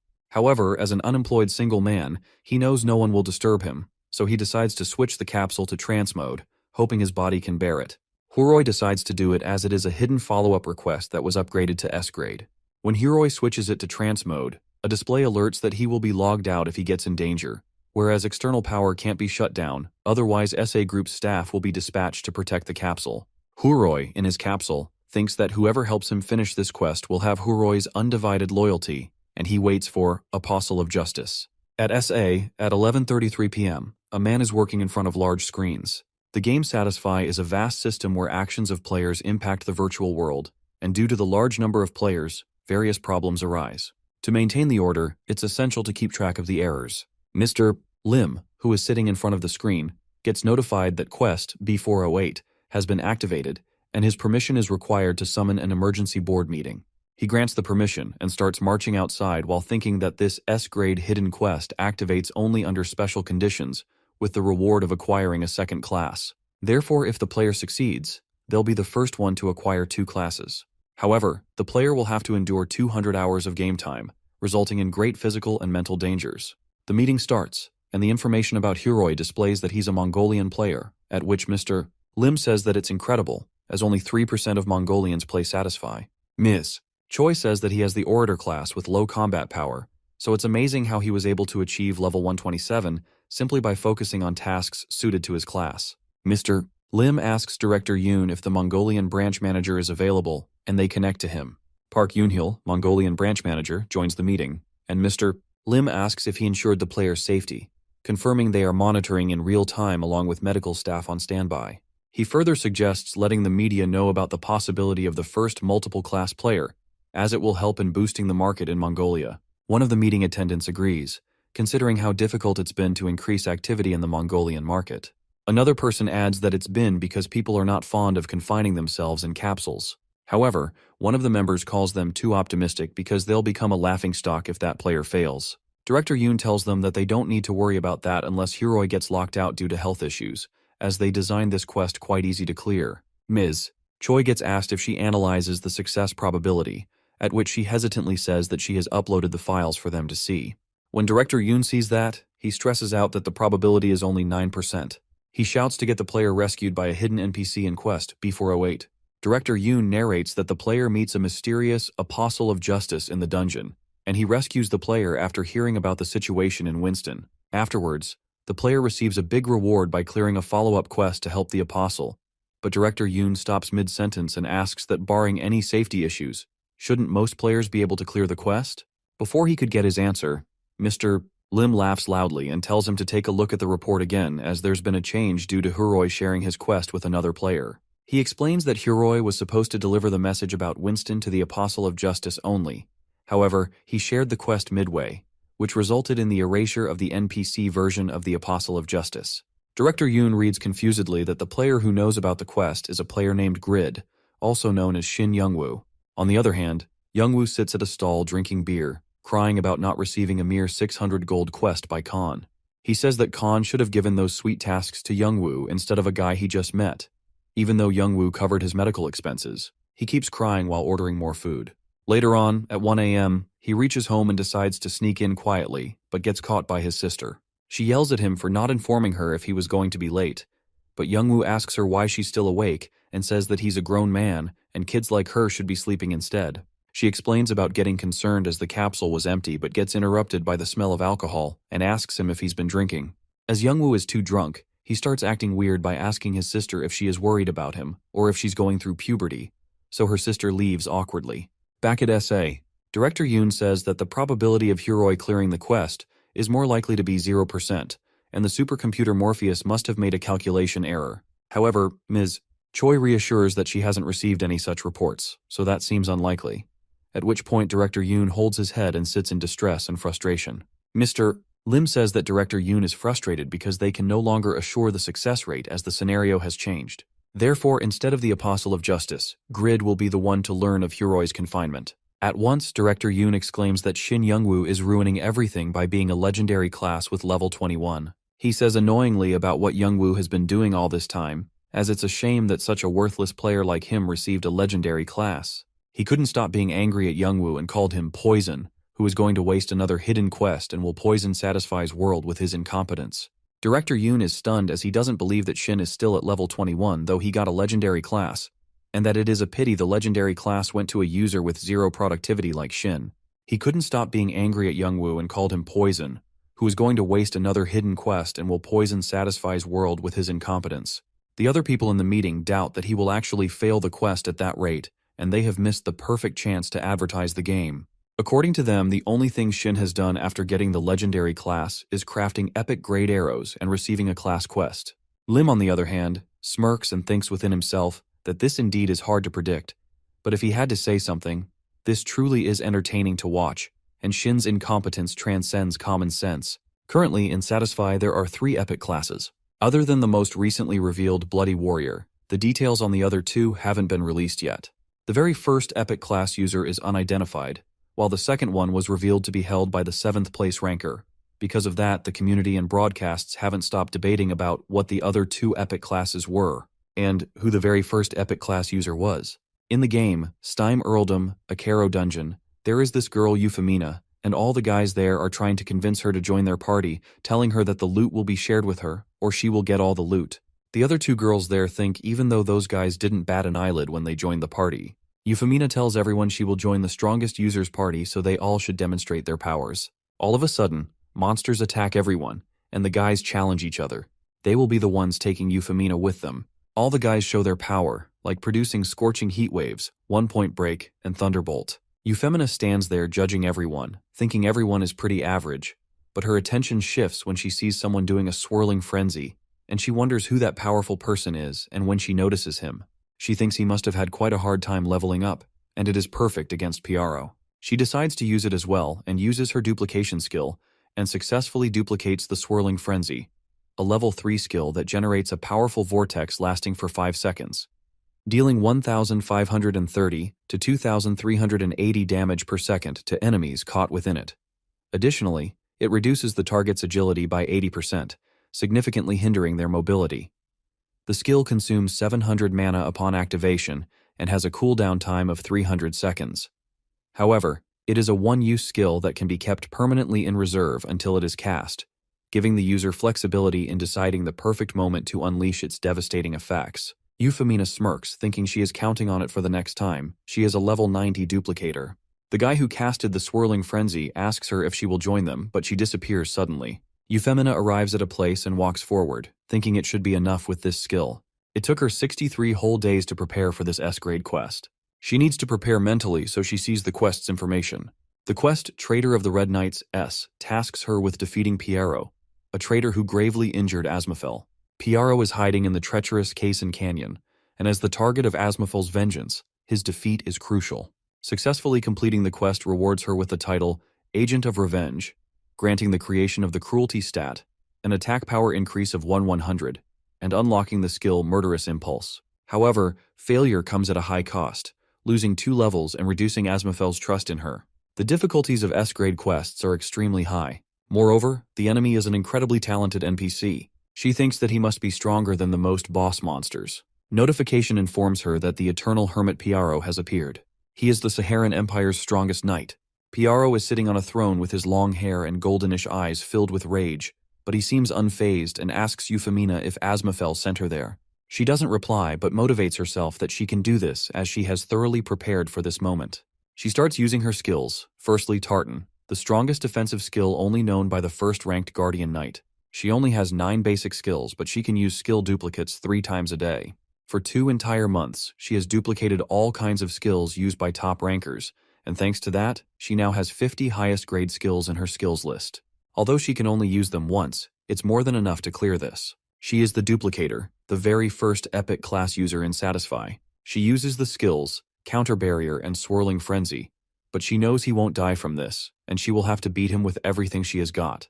She uses Scorching Heat Waves, Mace of Light, Tyrant's Majesty, Spear of Darkness, and Prelude to Destruction all at once. She stands there wondering if he died, but realizes she didn't get any notification yet of the quest being cleared. It means the guy is still alive. Casting high-grade skills consecutively, the mana consumption is unbelievable. Euphemina uses her Levitate skill to keep her distance and recover mana using a potion, but before she could do anything, she sees Piero coming towards her, pointing his sword at her. She is scared to death and tired using the skill, Fated to Perish, a skill that always kills when activated. But Piero looks at her with his sharp eyes, claiming he will give her an inevitable death. Euphemina doesn't lose her hope and gathers all her energy and tells to herself that she has to survive no matter what happens, and uses the Nightmare Projection skill. Piero feels the blow on his body and thinks that probably Asmafel came to fight with him because the attack is so strong and the skill made him trapped in the illusion. Nightmare Projection, an ultimate skill that traps the opponent in an illusion, and Euphemina has been keeping it to use in the event of an emergency. It's only for a short while, but he is going to be trapped in an illusion where he is fighting against Asmafel. She has to use this opportunity to replenish her mana and destroy him with more skills. Though notifications inform her about the warnings, due to excessive use of skills, her physical abilities have fallen. She cannot use skills for a while and all stats have fallen by 50%. Euphemina is in ultimate disbelief because she has almost cleared the quest still before Piero recovers. She has to do something. Before she could think of something, she notices Piero, who is already recovered, and her stats as a duplicator aren't enough. Sweat beads on her head and she has no other choice. She abandons the quest. The quest failed technically, her level drops down by 2 and Asmafel's trust on her decreases as well. She thinks 2 months' worth of effort just vanished into thin air, even though it was a great opportunity to gain a new title. The title's effects would have been perfect for her as well. She groans in frustration thinking it was such a rare S-grade quest, but her thoughts are interrupted when a man calls her by addressing her as Miss Arena and tells her that he has a message for her, and if she wouldn't mind, so he would like her to take on a task. A quest has been generated, though Euphemina is not motivated because of Piero, but he wants to give her some unimportant quest, and when she sees the clear rewards, it include 1,500 golds and the title Competitor. With the Competitor title, the Fighting Spirit stat will be opened, the Luck stat will be opened, and the skill Rolling Dice will be generated. Euphemina smiles, thinking since he called her Arena, amongst the many aliases that she has used until that day, Arena is the one she used to craft an item. She gives the guy a warm smile, telling him that she knows he is from the Marrow Company, and she will do it. Notification pops up. Item Production Game. Unknown. She has received a request from the Marrow Company to face and defeat the advanced Blacksmith Khan's successor in a production game. Clear rewards include 1,500 golds and the title Competitor. Competitor. Fighting Spirit stat will be opened, Luck stat will be opened, and the skill Rolling Dice will be generated. Quest failure will result in her relationship with the Marrow Company degrading to the worst. She has accepted the quest. Item production game. Unknown. At Khan's building, Khan tries motivating Shin as he is upset, and tells Khan to leave him be, as he gave such a good quest to someone he has just met. Though Khan tells him that since the company is monitoring the whole village, if Shin tries to leave Winston, he will be eliminated, but an outsider like Huroi will be able to avoid their suspicion successfully, and he can't put his benefactor in such a danger spot. He starts sniffling, telling Shin he wouldn't be able to live if something happens to Shin as he thinks of him like his son. Shin tells her to stop crying again and get back to training. He asks Khan if they decided the date for the competition, to which Khan replies that it is already in 2 days, and asks him if he is ready. Shin smirks, telling him he is more than ready and they should show them what a real blacksmith actually is. If Shin uses his skills, his proficiency increases. He can feel his movements getting more precise and efficient. Notification informs Shin that he has crafted a rare grade item. All stats +2, reputation across the continent +30. As he creates another item again, notification pops up informing him. All stats +4 and reputation across the continent +180. The persistence stats and dexterity stats have increased. This feeling of improvement for Shin is very exciting. After training for a long time, Shin pants and he is completely burnt out. He wonders how much stats have been increased, and when he sees it shows Blacksmith's Technique level 1, 12.7%, and Blacksmith's Breath level 1, 8.9%. Shin thinks he crafted so many items still, that is it, and it is different to that time with the Jaffa arrows. He knows he can't do anything about it as they don't have any high-grade materials because of the Marrow Company. They could sell a few epic-grade items, but either way, regardless of his stats, he can definitely feel his proficiency increasing. Moreover, he has gained an additional 130 stat points by crafting items. He obviously has to allocate them to dexterity if he wants to win the game, but if he thinks about how he almost got killed by the gangsters, he should also consider his other stats. 60 in stamina, 70 in dexterity, but when he saw his stats, his stamina increased from 52 to 112, dexterity from 99 to 169. Due to increase in stamina, his health has increased from 936 to 1536. Shin realizes these aren't the stats of level 21 users. They rival the stats of a level 75 user. Moreover, his stat points increase every time he crafts high-grade items, so that can cover for his lack of combat skills. Though he needs to do physical labor, he is already used to that. The next morning, at Winston's Central Square Day, the competition day arrived. The square was crowded with local NPC residents and users. Apparently they are the residents who want to protect the smithy from the Marrow Company. Valmont and Rabbit are there too, and Valmont asks Rabbit if their preparations are coming, to which Rabbit replies everything is according to the plan. The announcer introduces the lead star of today's competition, the Marrow Company's Arena. Everyone starts cheering her loudly as she looks so pretty, though Shin stands there thinking she is pretty, but doesn't she rival the Blood Witch Yura? And thinks that the cheering is amazing, but they have the local residents on his side. Euphemina gives a warm smile to Shin, telling him since fate brought them here together today, she will be in his care. Shin's reply is cold as he calls her a kid and tells her she is not his type. Euphemina smiles nervously, saying it is rude to a beauty like her, to which Shin says she is pretty, but a little brat like her shouldn't be going around calling herself a beauty. Euphemina is offended, thinking no man has ever treated her like that, and she will humiliate him in front of everyone. She sighs in frustration, telling him she is 20 years old, though Shin smirks, saying that doesn't mean anything to an old man like him. Although the competition starts, the statics of Euphemina are shown that she is a user of level 188, and her class is Duplicator. And about the quest, it shows Piaro, a former colleague of Asmafel, has committed a terrible betrayal. Asmafel was gravely wounded and vowed to take revenge on Piaro. However, Asmafel has become seriously ill and was forced to give up on taking revenge himself, asking you to do it in his place. The quest clear conditions require Euphemina to defeat Piaro, who is hiding in the Kezan Canyon. Upon clearing the quest, she will receive the title Agent of Revenge, which includes the creation of the cruelty stat, attack power +100, and the creation of the skill. Failing the quest will result in a loss of 2 levels, and Asmafel's trust in her will decrease. Separately, in the item production game, the world doesn't know her true identity, but the Marrow Company has approached her after hearing about her god blacksmith skills. They want her to participate in an item production game held in Winston against the successor of the reputable advanced blacksmith Khan, who was once famous in the north. The successor is a variable whose skills cannot be measured. The quest clear conditions require her to win the item production game, rewarding you with 1,500 golds, and the title, Competitor, which opens the fighting spirit stat, the luck stat, and generates the skill. Failure will result in her relationship with the Miro company degrading to the worst.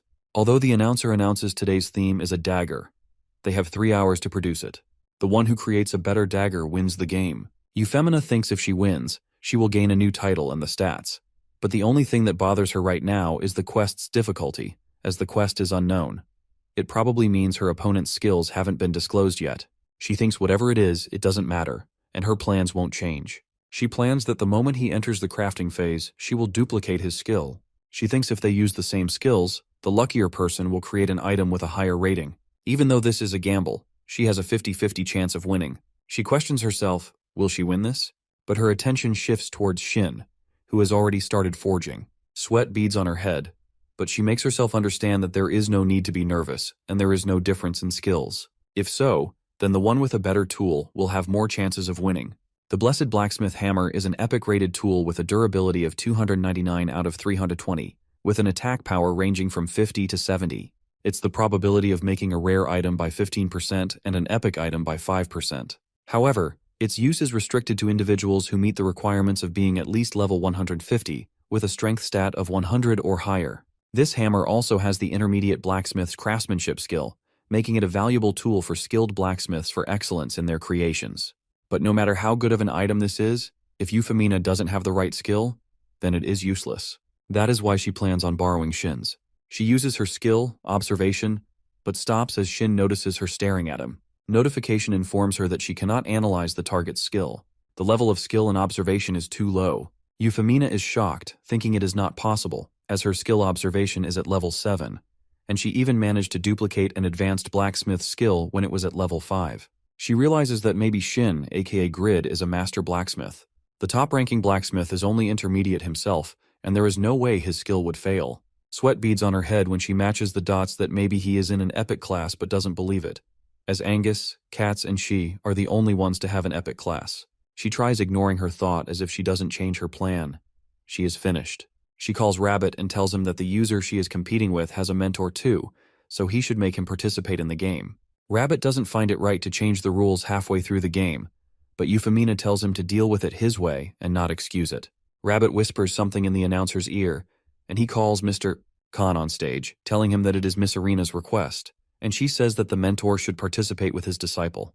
Everyone is impressed that Arena is handling a 2 versus 1 situation. Shin looks at her, thinking she is looking down on him, though Khan tells him to work together as she has requested, and she is thankful to her since it gives him the opportunity to work with Shin, a blacksmith he respects, and gives Khan a chance to gloriously fight for his smithy.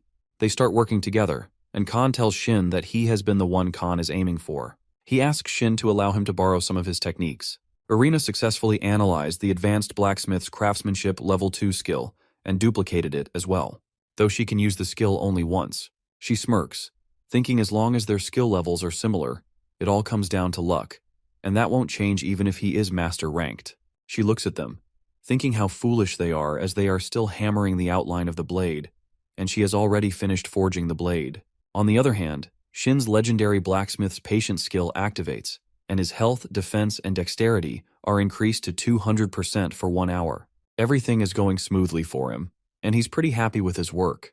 The blacksmith's breath skill activates too, making the item's stats increase, and that's when iron and fire become one.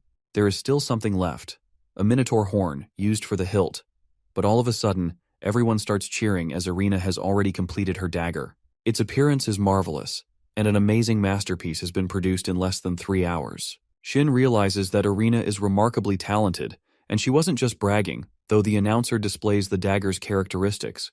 The Dagger of Bewitchment, which is an epic-rated tool with a durability of 60-60, enhancing attack power of 122-127, and attack speed plus 8%.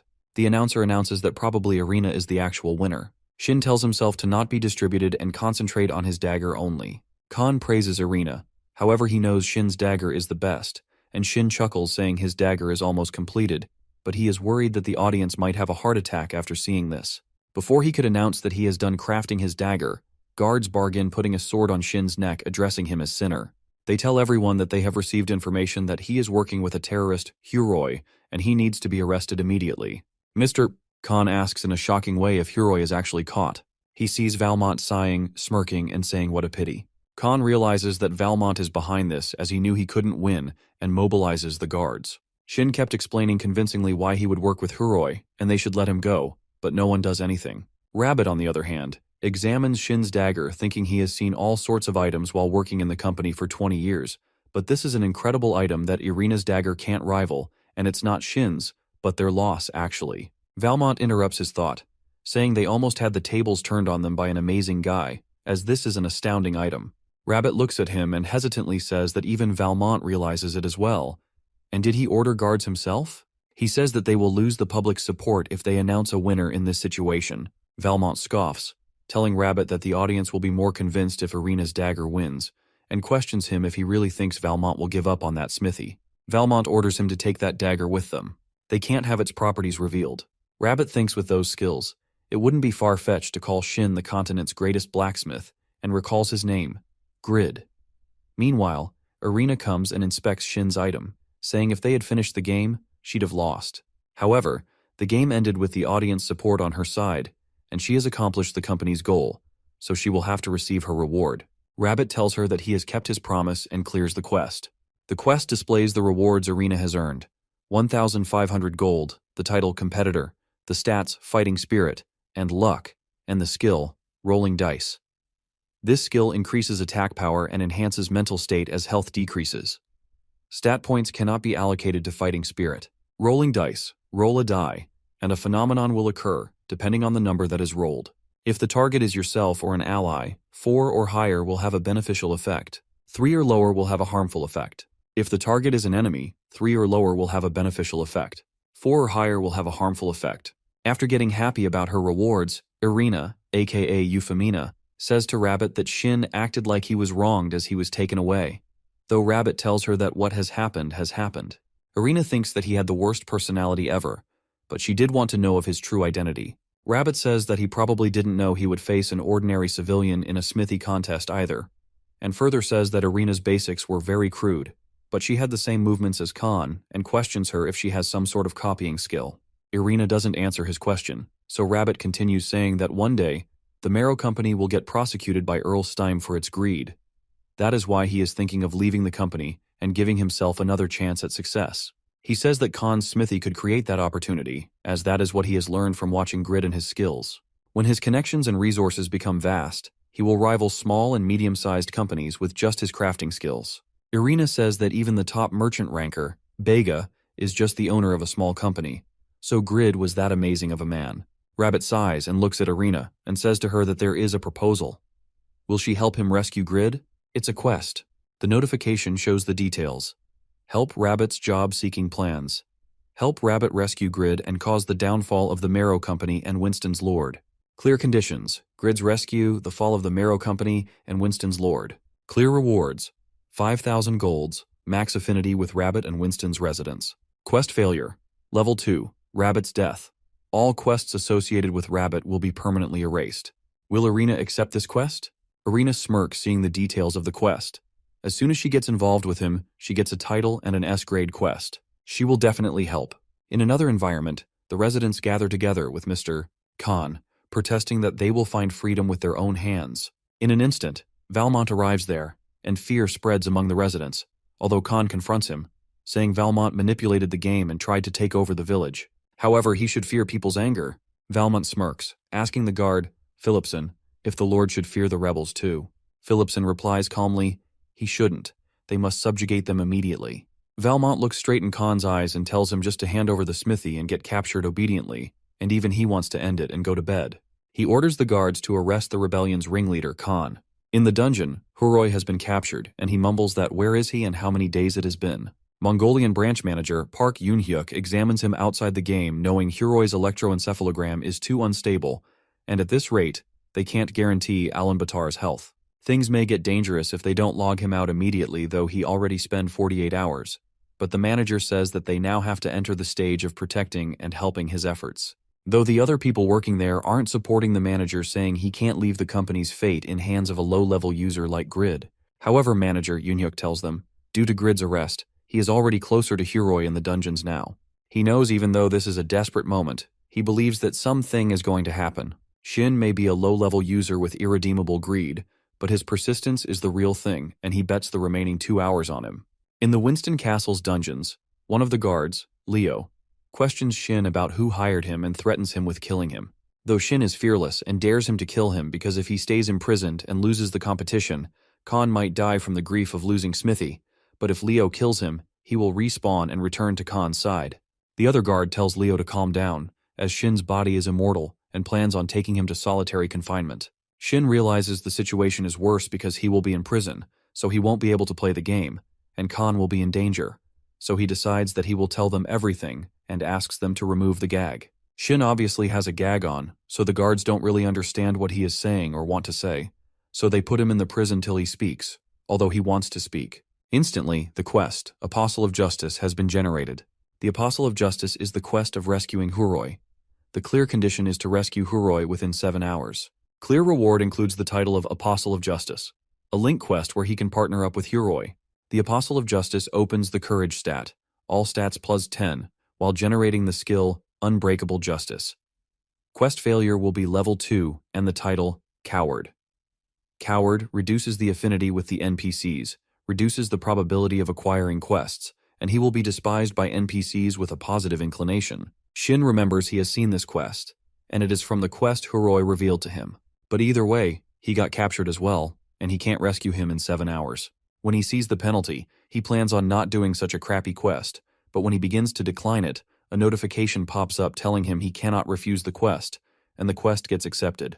3 hours have passed, and Shin is hopeless, thinking he knew there was no way such luck and fortune would come to him for free, and thinks that he has never found nor picked up a single cent for 26 years. He gets frustrated thinking he wants to punch the goddess of luck, but all of a sudden he hears the voice of a woman calling out his name. When he goes to the door of the prison, he gets the notification of 2 hours being left in completing the quest, so he starts making noises even with the gag to get the attention of the lady, realizing it's none other than Irina. Irina finds him and tells him that she will get him out of there, but she has a condition that he will make her an orb and will stop calling her a kid, and tells him that her name is Euphemina, making him realize that she created an alias. Shin agrees to her, and she releases him, handing him the dagger he made. Shin looks at her with suspicion and asks her why she came to help, and how did a blacksmith get in here. Irina disclosed that she is not a blacksmith and is a hidden class duplicator, and even confronts that she duplicated Khan's skills during the competition. Shin doesn't believe it, as he heard only 3 people were there with those hidden classes, and realizes she is one of the 3. Shin asks her why she revealed her identity to him even though she made an alias and all to hide it. Irina hums and tells him it is because they will get to know each other soon enough and asks him, "Don't you also have a hidden class? At least a unique grade?" Shin gets in shock as he understands that she already knows and asks her if she likes him in sarcasm. Though Irina tells him to stop talking nonsense and tells him that she doesn't know what class he has, but he has to fight properly now. Otherwise, they both will die. All the guards are gathered to attack them. There are more than 100. Irina tells him that she has dealt with 100 of them before, so he just needs to assist her to survive. Shin thinks that he only has 1 dagger on him. Even if he wants to help, he cannot. But when he sees the characteristics of the dagger, he gets shocked. The dagger is a unique weapon with a durability of 168-168, with an attack power of 242-264, and an attack speed bonus of plus 11%. This dagger offers a rare chance of instantly killing the target, with a plus 20 boost to agility. It also generates 2 skills, Wind Blast and Quick Movements. Notifications inform Shin that this is an item he crafted, so the understanding is 100%. Penalties will be applied as he doesn't meet the requirements, and there will be a reduction of 20% in attack power and half of the option effects. Instantly, the guards start attacking him, though Shin uses his Wind Blast skill with his dagger, making all the guards sprawl back on the ground. Irina is impressed by Shin's skill, though Shin tells her to stop spectating and do something too. Irina smiles, telling him that other than rescuing him, the rest is the extra work for her. And moreover, her skills are a bit costly. Shin groans in frustration, telling her it isn't the situation to be stubborn. Notification informs Shin that 1 hour and 25 minutes are left to complete the quest, while other guards take their position to attack Shin. Shin convinces Irina to help him as he can't face all of them on his own, and he even has to save someone else too. Irina tells him that she saved Khan, though Shin tells him he is talking about Huroi and is relieved when he hears that Khan is safe. Irina asks him who Huroi is and says she doesn't want to get involved with strangers. Shin gets more frustrated, telling her he is also tired of getting involved, and she needs to help her right now, and addresses her as Kid in anger. Irina gets angry and uses her Spear of Destruction skill, making everyone scared, even Shin. Shin realizes that Irina is very powerful even though she didn't even chant, and she can definitely rival Yura. Irina looks at Shin with anger, telling him she will let this kid thing slide right now because they need to save someone, but she will really love it if he doesn't call her kid anymore. Shin chuckles nervously, telling her he has committed a sin and won't do it again, and addresses her as ma'am now. After Irina uses her skill, both Shin and Irina go down the stairs. They wonder how far they have to go, as they thought B3 was the lowest floor, but they actually have to go to B4. Shin gets the notification of the quest ending in 1 hour and 10 minutes. Shin notices the time, and as tension rises in his mind, he asks Irina if she is sure that Huroi isn't on floors B1 and B2, to which Irina replies that while searching for Shin, she didn't find such a user, and from a trustworthy person, she got to know that there is another floor, B4, though she doesn't know which way it is. Before they could figure it out, they heard voices of guards telling each other that both Shin and Irina were headed towards the downward floors. Shin tells Irina to hurry up and just move forward towards the left for now.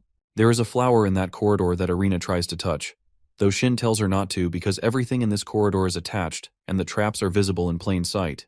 Irina chuckles and touches the flower though because she found it pretty. Shin moves backward in a second and gets saved by one of the traps. Irina doesn't listen to him and keeps touching the things, opening the traps. Shin gets frustrated and asks Irina what part of him she doesn't understand, that these are actual traps and not some toys. Irina tells him that they need to activate them in advance to proceed safely, and in the first place, this is an additional task, so she won't listen to him.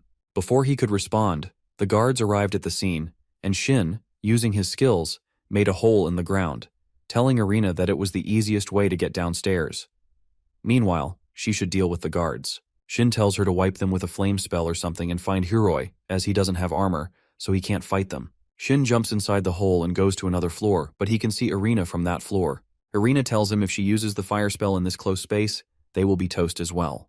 Although he tells her to just help him till the end. Irina uses her Frost Queen breath spell, but it makes Irina realize that no matter how many of them she kills, they keep coming back. And it would be nice to use a wide range of flame spells, but there are 11 spells left from Piero's quest. She won't lose to mere guards, but the problem is that among all those guards, she doesn't see the 5 Knights of Winston.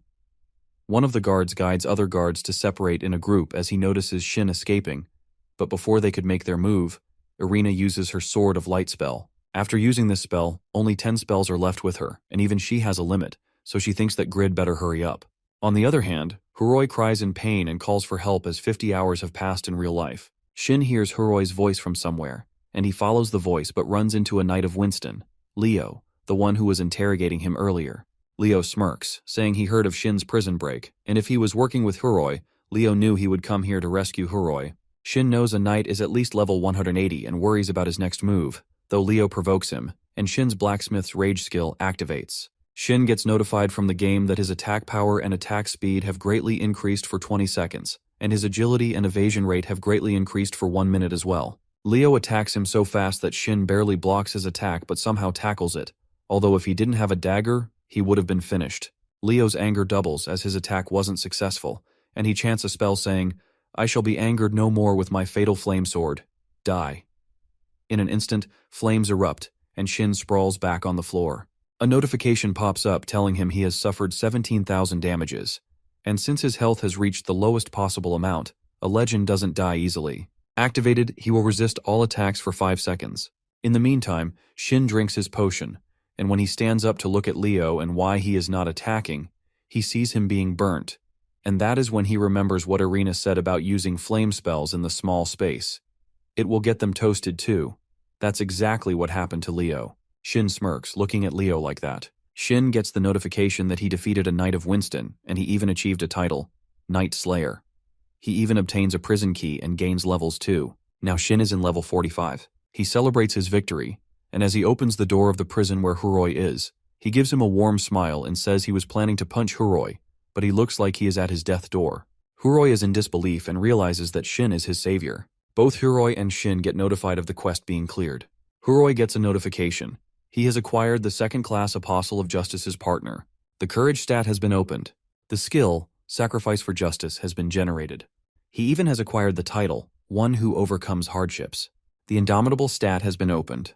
The skill, Strong Will, has been generated too, and Shin gets the notification that he has acquired the title, Apostle of Justice.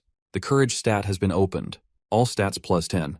The skill, Unbreakable Justice, has been generated.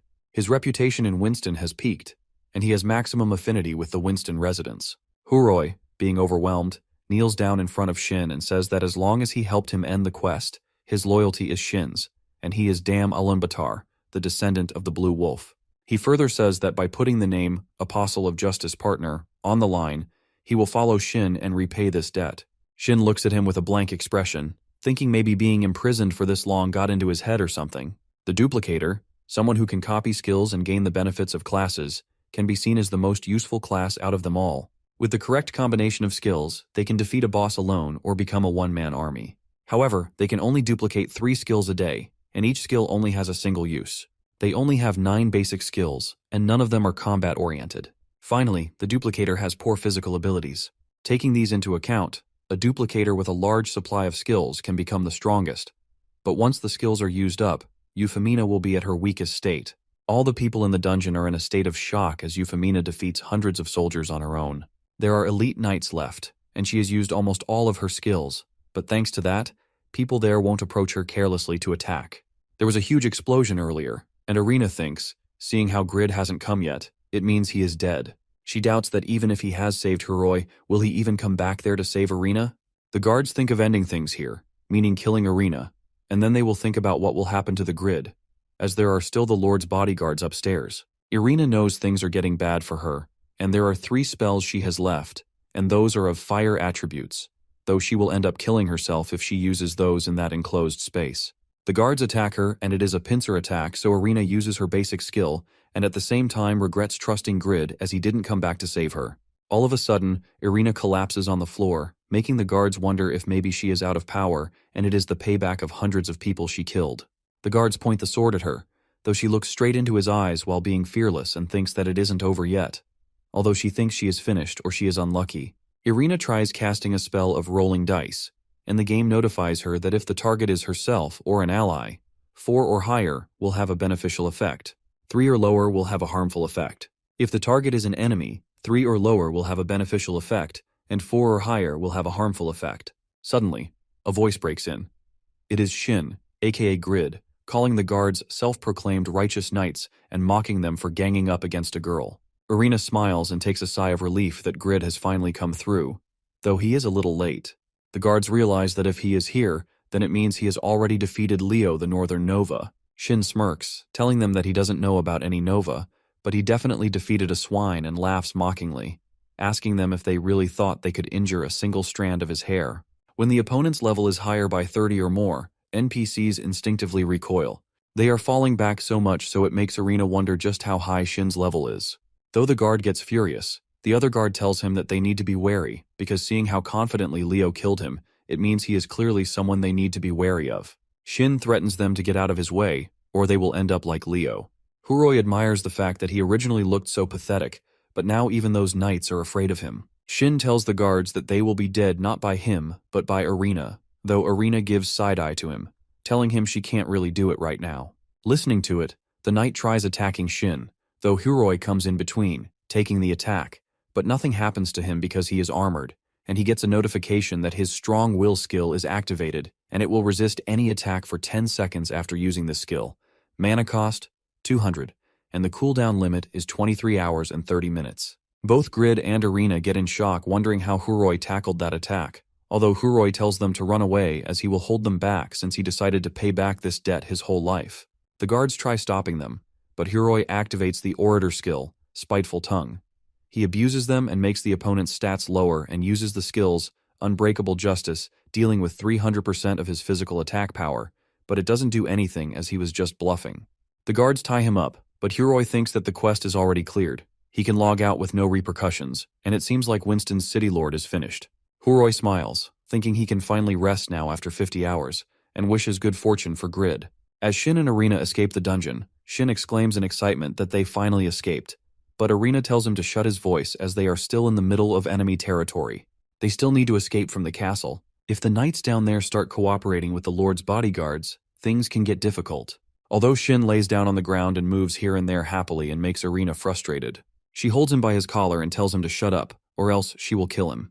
As they both are fighting, the Lord of Winston, Baron Lowe, arrives there with his soldiers. He addresses both of them as criminals as they defeated all those soldiers and knights. He orders his soldiers to kill both of them, because if he lets them get away, he won't be able to stop the citizens from reporting to Earl Steim, and if that happens, he is finished. Shin tells Euphemina to get rid of them, though Euphemina gives him side-eye, thinking about how long he will act so weak. She uses her skill, Demon King's Tailfire, as they are not in a small space, so she can use it now. With a strike, she defeats all the soldiers, and the knight is sprawled back on the ground, and he shivers in fear, thinking that maybe it is possible that his bodyguards were weak as they were annihilated in one hit.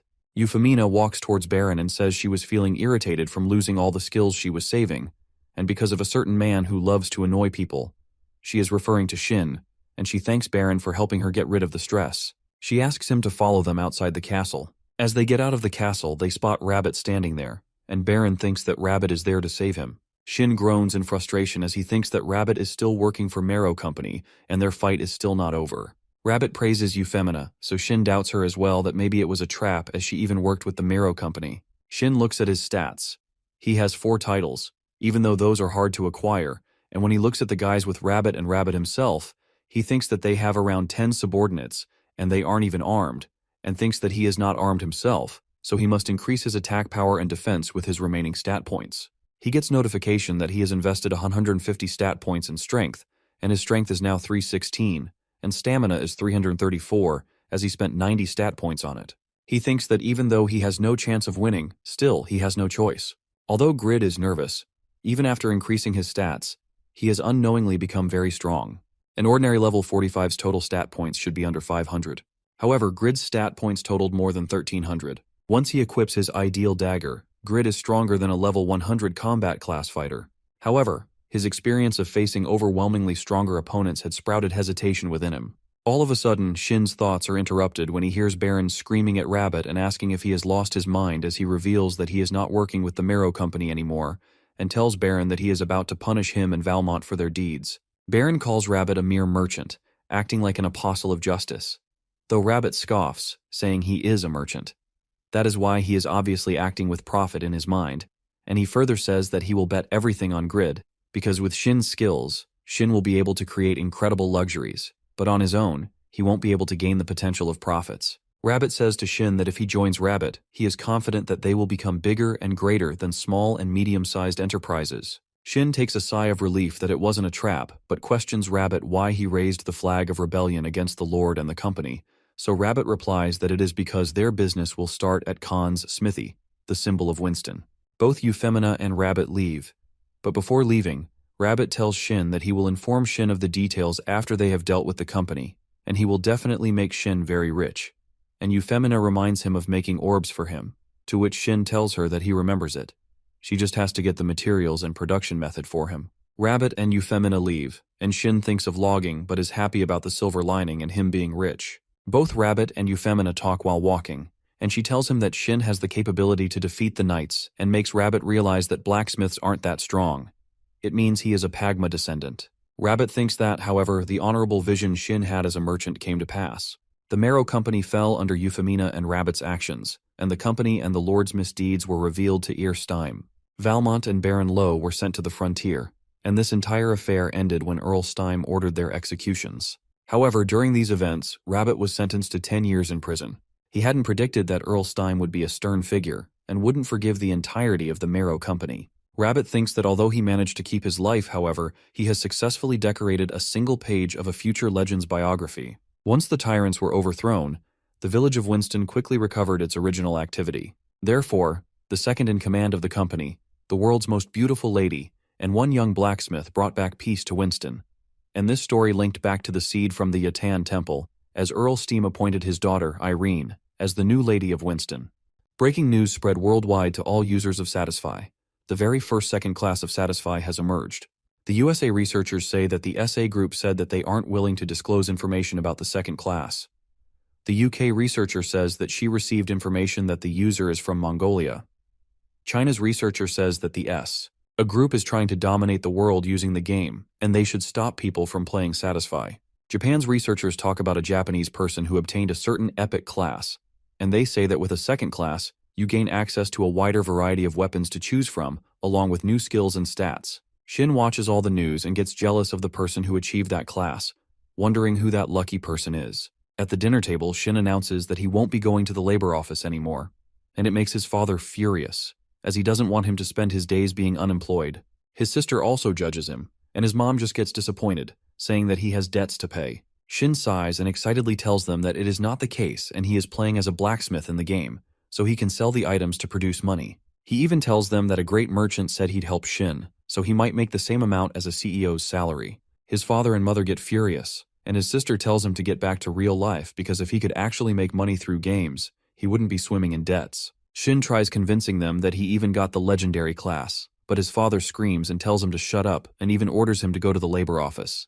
Later, he thinks that only money is his main problem, and he should accept Rabbit's proposal. With the knowledge of the large company's second-in-command, and by using Khan's smithy as a comfortable base of operations, he can create the results and will convince his parents. The next morning, he logs into the game and meets Khan. He says to Khan that it looks so peaceful around here and asks if Rabbit came by. Khan realizes that Shin didn't know what happened and nervously chuckles, and he gives him a letter that is by Rabbit. The letter goes by Mr. Grid. I did not get pardoned due to my previous sins while in the company. Therefore, our business plans ended up going down the drain. However, with Khan's help, you can become the richest man if you use your skills correctly. I pray that I will get to hear of your legendary feats from far away. Khan tells Shin that the Earl Steim said that a complete pardon wouldn't be possible. Shin screams, groans, and collapses on the ground, thinking he is finished, but Khan consoles him and tells him that he has a proposal too. Khan tells him that he will hand Shin the smithy, because he has earned the right to receive his smithy since he protected it from the Marrow Company, and once he becomes old, it will be an honor for him to have Pagma's descendant receive this smithy. Shin thinks that he has never heard of anyone receiving a business from an NPC, so he chuckles nervously and tells Khan that he will believe him if he signs a contract with him. He gets the contract and notification of Shin obtaining the position of Smithy's successor. He gets overwhelmed and cries, thinking he will have to work harder now, and Khan tells him to get ready for becoming the smithy's owner. In the auction house, Jashuka searches for the Jaffa arrows but is not able to find them and thinks even though blacksmiths generally make a few thousand arrows each time. She thinks that maybe another guild already found him because he disappeared after putting up a mere 99 for auction. She gets furious, and in the guild chat tells everyone that if they don't find the user within 1 month, they will undergo hell of a training as they have to find them if a small guild like them has to become stronger. Vantner logs into the game and tells Jashuka about what happened in the village of Winston.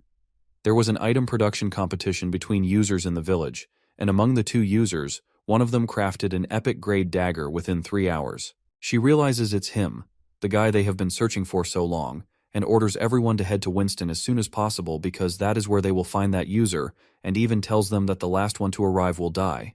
The second son of Jin, a prominent Japanese conglomerate, ID, Cats, with a level of 216 and a unified ranking of 40, has defeated a poison pioneer, earning 543,500 experience points. After a few moments, he even killed the closed-off pioneer, acquiring 617,000 experience. He is the 3rd-class epic warrior.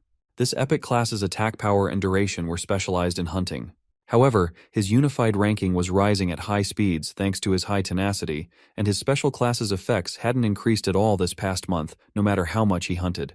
Cats gets frustrated that he can't reach level 1, no matter how hard he tries, and wonders if his skills are too poor. His elder and younger brothers are gaining ground on him in their fight to be the successor, so he can't himself be a loser in that game as well. He thinks that he needs to go to hunting grounds with higher-level enemies. He has enough money, so he will just need to preserve using advanced potions, but there isn't any high-grade equipment on item trading sites. 1 month later, in the frontier, the capital city of Steim Earldom, Euphemina was also in deep thought at the auction house.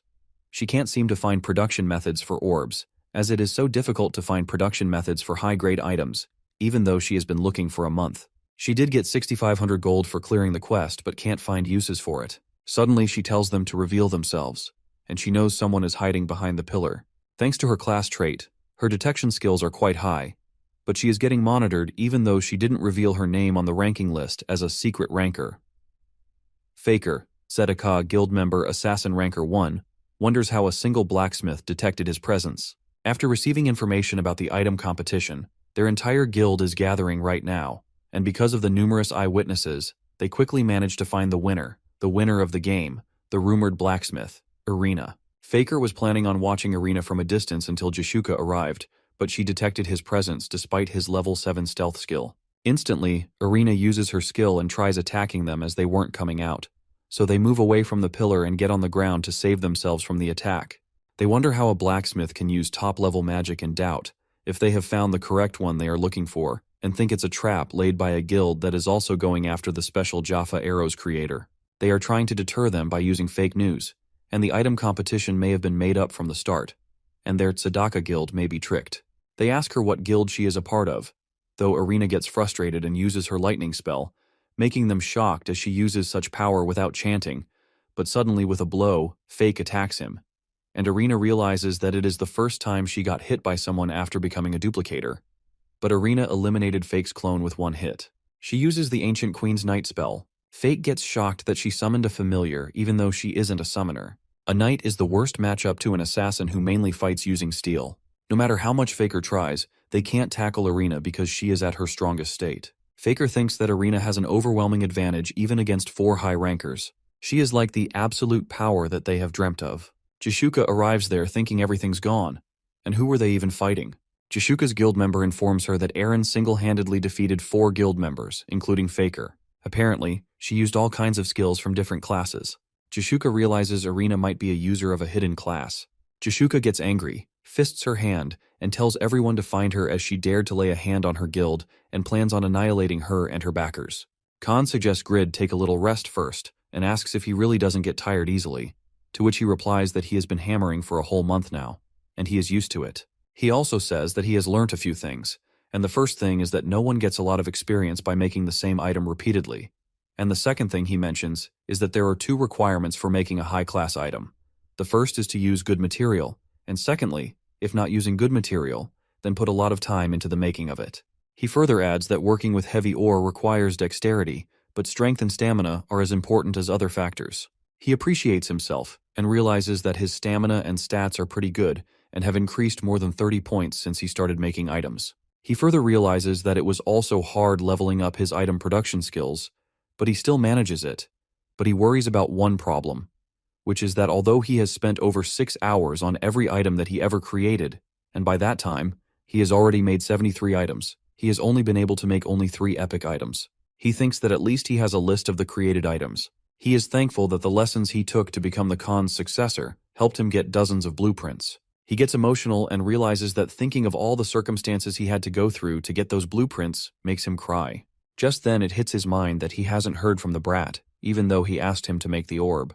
To think that he'd be getting a blueprint and the materials for a unique orb free of charge, he realizes that she is scary, but she also gave him a great opportunity. Suddenly he stresses that what if he makes a normal class orb instead of a unique one, because he is also getting a blueprint and the material for free. He worries that the brat will kill him, as she is more capable of doing this. Just then, Rook with a guy shows up and asks if this is the Khan's smithy, and as he sees Grid, he asks him if he is Khan the blacksmith. Khan comes and agrees and introduces himself and asks how he can help him. Rook says that he has heard that Khan the blacksmith was in an item forging match against someone called Irina, to which Khan agrees. Furthermore, the guy starts asking if she was a proper blacksmith or if he saw her forge the items herself. Khan replies hesitantly that he doesn't understand what they're getting at, but she was a great blacksmith and questions them, asking who these people are and who gave them permission to barge in and start questioning. Rooks gets furious and asks if that means the only party involved in that match, besides him, was Marrow Company. Rook rudely asks him to hurry up fast, as they don't have all day. Grid gets annoyed at their rudeness, as even though Khan is an NPC, he is also a person with feelings. How can they disrespect him? Grid snaps at them and asks who gave them the right to interrogate Khan like that. Rook asks Grid who he is, to which he replies that he works here. The other guy with Rook suggests he be calm and asks Khan that they need to know more about Irina, and they find out that one of his successors also took part in the competition, so they ask what he knows about her. Khan replies that all they know about Irina is that she was their opponent in the match. Grid realizes that they have no clue that he is Khan's successor. Just then, the guy with Rook suggests they head back as there is nothing here. Grid gets annoyed and asks them to leave while cursing them. In the meantime, a customer comes and asks Khan to show him some of his items. The customer mentions that his products have been quite popular these days. Grid realizes that Khan sells his items for him with 0 commission, and soon he will be loaded with cash. At SA Group headquarters, the management team is discussing an email Grid sent about how they manipulated the success rates. One of the team members calls Ms. Choi to look at it and stresses that the success rate should be leveling up, so what is happening? Ms. Choi replies that this player is a legendary class player, but he doesn't know anything at all. The member says that if he did use legendary skills to craft those 73 items, and he still only got 3 epic items, he is kind of justified in questioning them. Ms. Choi says she'd prefer it if it was an error or manipulation on their side. Back there, Grid realizes that while working for about 5 to 6 hours daily, he sells 73 level 60 armor and weapons, earning a profit of about 1,079 gold and 1,294,800 in cash. So if he works all day, he could even make more. He thinks even after all this, why do his parents look down on him? To prove them wrong, he decides to sell the ideal dagger, but the market is not set yet, which means he can't sell it there. Instead, he is thinking of going to the employment agency. On his way, he finds a brochure saying that there is a 30% discount on a capsule room where he can spend his mornings and evenings and go home to play at night. He rushes to get there, thinking of his new workplace. He gets excited and says, "This is Shin Young-woo's first day as a full-time blacksmith." Meanwhile, at Khan's place, there is a huge crowd shouting to get those items. Someone comments that there aren't any more items made by the unnamed master. One of them asks Mr. Khan where he could find this master so he could make him craft something for him. But Mr. Khan refuses to tell them. Even after that day, players swarmed Khan's smithy to meet Grid, but no one was able to recognize this humble player who was hammering away. Grid appreciates himself that he is connecting online from a capsule room for 15 hours a day, and he is forging twice as many items as he used to. Grid has made a level 120 plate armor forged according to Khan's blueprint, which is the most expensive thing he has ever made. He used a total of 483 gold on it and utilized his 20 hours on this work. He wants this one to be a legendary class item, and if not a legendary one, then at least a unique item. But unluckily, it is an epic class item. Grid is disappointed that his life is screwed.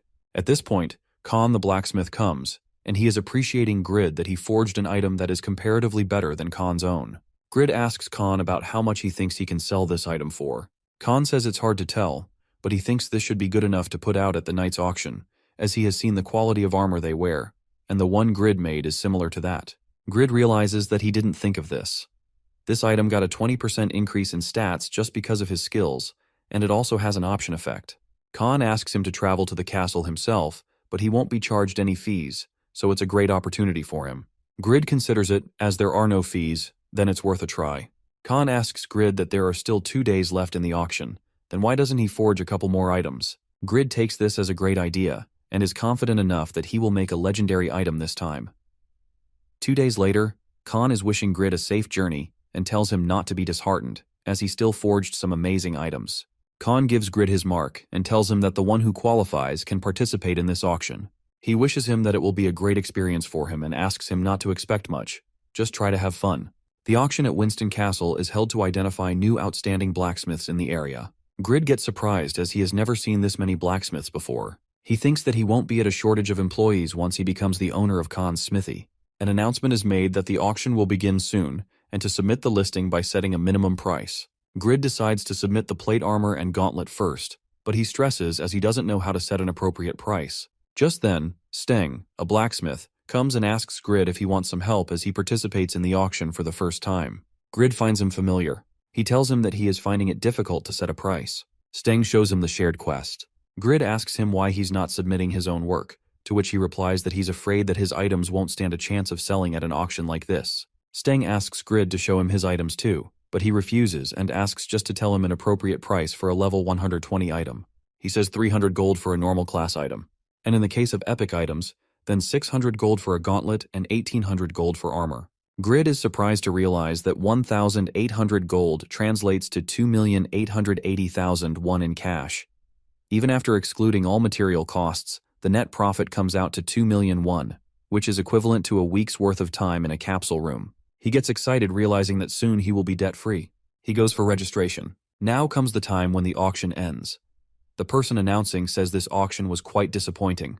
Only 3 items were up to their standards. Luckily, the last item was exceptional in quality, which was the sword brought by Steng, Razban's apprentice. Everyone starts putting the prices. Meanwhile, they announce there are a few more items left, Steng wakes up Grid and tells him that they are now announcing the bidding results. The lady says that 110 items were listed today, from which only 6 items won this year. Claris's necklace is sold for 453 gold. Greth's inner armor is sold for 189 gold. Piglet's potion is sold for 15 gold each, and Steng's longsword is sold for 1900 gold. The lady makes the last announcement for Mr. Grid that the administrator wants to have a word with him. Steng wishes him good luck, and then Grid goes to the administrator's office. The administrator appreciates him for being very experienced, despite his young age. He says Khan must be an excellent mentor for him, where Grid becomes annoyed and says that these skills are his own, not Khan's. The administrator says that he will buy his items for 5,500 gold, and also asks Grid if he can make equipment for all his soldiers. Grid gets startled that 5,500 means 6,600,000 in cash, which is worth 73 days of work at the employment agency. Grid says they can't afford to make all the equipment for your soldiers as the smithy is quite busy. Grid learns one thing that day, that even if it takes more time, higher level gear is worth a lot more. He thinks that he should not waste time making mediocre stuff, so he should refuse his offer. Instead, the administrator asks him to make the gear for his knights only, but he expects the quality of the equipment to be on par with that of the items you listed today. He also says that this must be difficult, so he can offer you a 10% bonus on each item. But Grid must promise the quality of work. Grid refuses his offer as he realizes this will lead him to a penalty, but after some more discussion, he ends up taking his offer. He is thinking that 2 of the 3 items he forged were epic. He spent 20 hours on each item, so 1 week will be enough for him to make 3 items. Steng gets happy after getting to know about Grid's deal. Grid gets excited that from today onwards, he will be rich. This auction became a success for him. For the last few months, Earl Steim had been eager to conquer the Yatan Church and subdue its cultists. The actual trouble starts when Irene, the Earl's daughter, is kidnapped by the Yatan cultists as a sacrifice for their religious ceremony. During Irene's rescue, Earl Steim loses his most loyal knight, Doran. The situation in the north worsens when Blood Witch Yura appears. Yura says this class quest is everything to her. She will definitely complete it. She wants to become a top-tier ranker.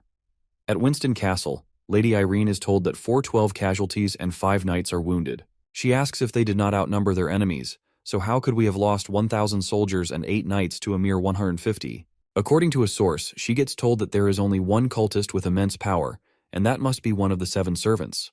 Back to the smithy, Khan tells Grid that although this is a normal item, it's a fine blade. Grid is full of anger, saying that this item is nothing.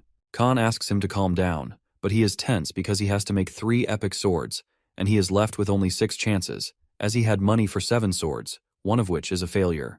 Khan tells him that he can still sell this for 800 gold, but it costs 950 gold to make. Khan appreciates him, saying that he is working over 20 hours on a sword, and should not lose faith in himself, as working hard will never betray him.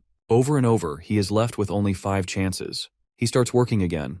One of the swords is ranked rare, the next one is normal, and so on. After 1 week, Grid has 2 epics, 1 rare, and 3 normal items. Today is Grid's last day, meaning this will be his last sword. Khan motivates him, saying he is Pagma's successor. He must stay strong. Grid thinks that since this is his last chance and forging an epic one in one go is impossible, this might be a failure too. He keeps working on it, and finally, at the end, it becomes a legendary item. Plus 25 permanent boost on all stats. Pulls 1,000 fame across the continent. He earns the title of Only Legendary Item Maker. Grid and Khan both get shocked, and just then, Khan's mouth starts foaming, and Grid shouts that Khan shouldn't die on him. In the castle, Lady Irene receives news that their second army has also been defeated. She asks Sir Phoenix if that was it from one of the 7 servants again, to which he agrees. Miss Irene says to Phoenix that their conquest depends on defeating this one cultist. Sir Phoenix agrees with her but says that unless they have more reinforcements, this would be impossible. She is sure that she will avenge Doran no matter how long it takes. Meanwhile, a man is swimming in the fountain where he finds a gold coin. Suddenly, the administrator comes there and asks for permission to enter. Miss Irene says that this is perfect timing, as there appears to be an odd man in the garden downstairs. He tells her that man is Grid, and she must speak with him right now. The administrator tells her that he is the man to whom they gave the commission for forging swords for their knights. Later, she thanks Grid for what he did and wants to reward him for his work. Grid asks her to give his reward, and at the same time, he finds her very familiar.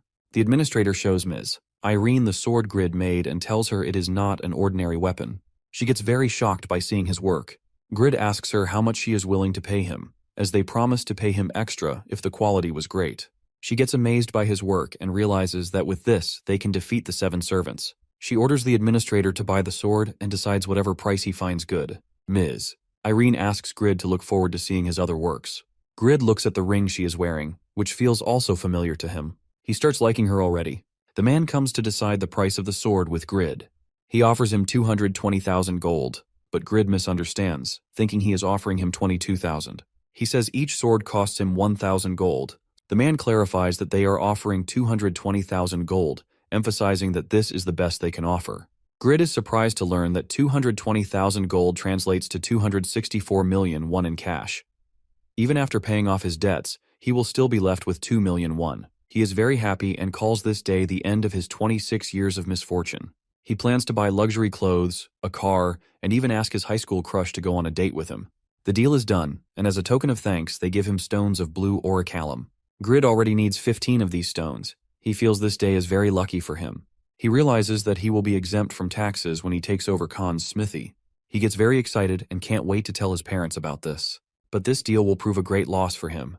A couple of months later, a handful of players who fulfill the requirements will appear, and at that point, the legendary class sword will be worth 10 times what he earned today. Full of excitement, he comes home shouting, "Mom! Dad!" But the atmosphere is very gloomy. His mom has tears in her eyes and tells him that his father guaranteed a debt that went wrong, and now they have a debt of 800 million. Grid's father reassures everyone in the room, telling them not to worry. He plans to sell the house and break into his savings, so they will have 400 million to resolve their financial crisis. Grid, however, is feeling an intense wave of tension and anxiety, as he never imagined his father would be shaken like this. His mother, too, gets devastated and says that this money was the money they had saved for Seihi's college education and her eventual wedding. She feels an overwhelming sense of sorrow for her daughter. At that moment, Grid feels unfair and asks in disbelief that what about him? If he is not their child, and if don't he matter as well? Just then, Seihi says that she doesn't need to go to college anymore, and she will get a job part-time instead.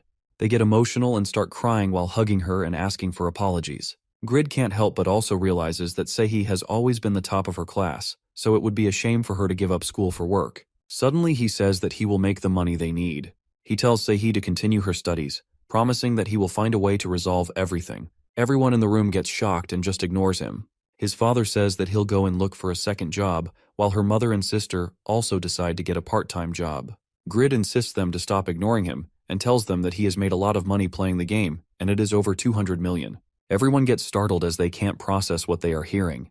Grid decides to rescue his family and proves to them that he is useful for them. Meanwhile, Sir Phoenix has been given the Sword of Self-Transcendence, a symbol of leadership and strength. His task is to annihilate their enemies in the Yatan Church and destroy them. Sir Phoenix makes his commitment for the glory of the North and the House of Steim, vowing that he will return victorious. Lady Irene orders to dispatch the troops and asks Sir Phoenix to make sure that he returns with the heads of the 7 servants.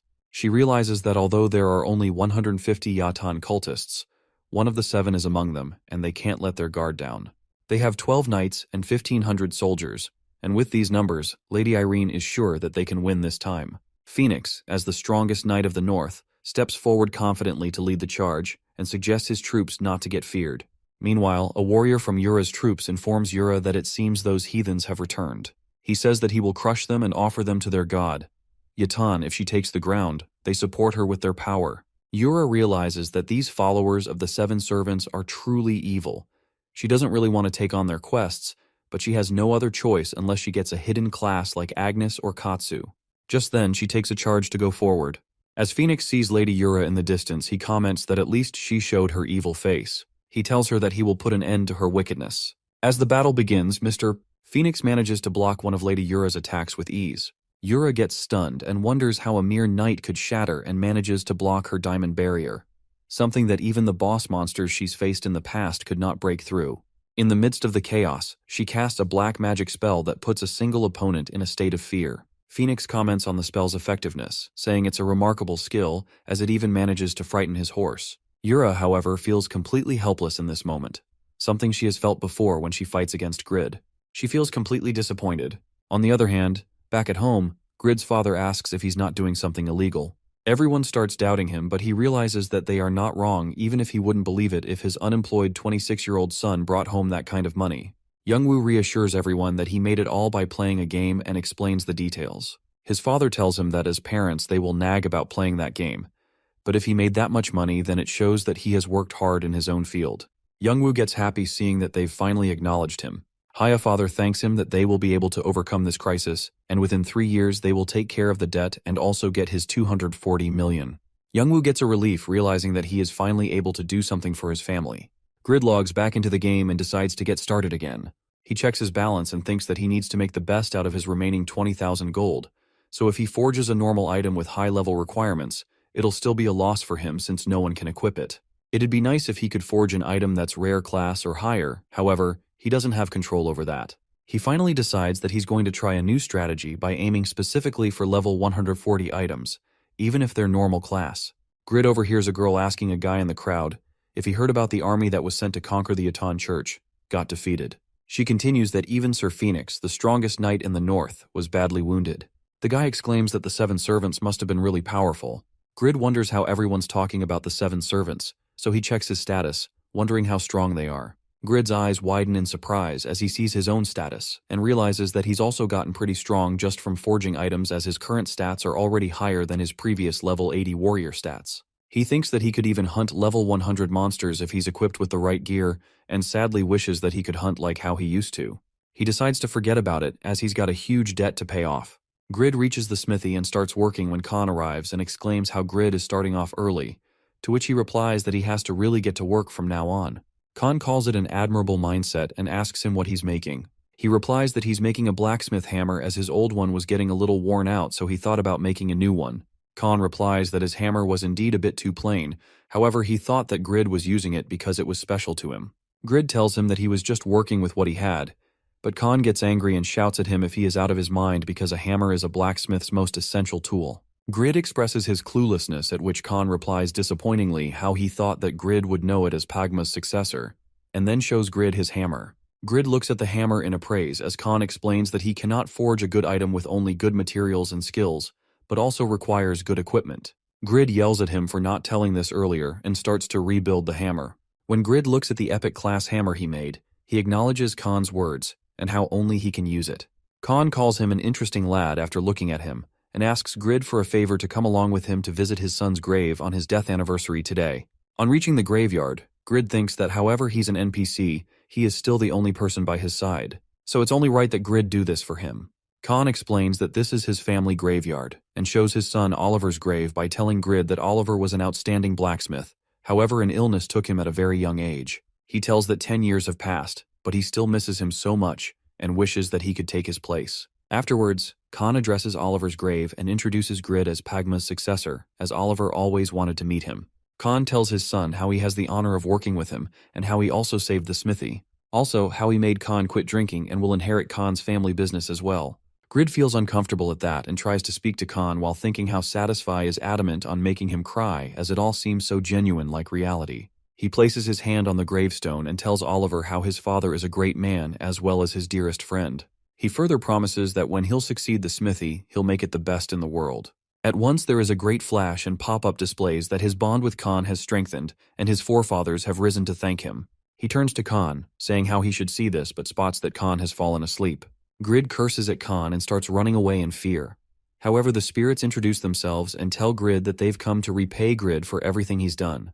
Grid asks for clarification, to which the forefather explains that 130 years ago, he saw a dance so beautiful that it pierced the night sky and brought forth thunder. Mesmerized by its terrifying beauty, he recorded what he had seen in an engraving and hid it in the northern cliffs of Keeson Gorge. Grid's eyes widen in surprise as the spirit tells that Grid might know that dance as Pagma's sword dance. At once, Grid's quest renews to finding clues about Pagma. On looking at it, Grid remembers how he forgot this quest from the last time.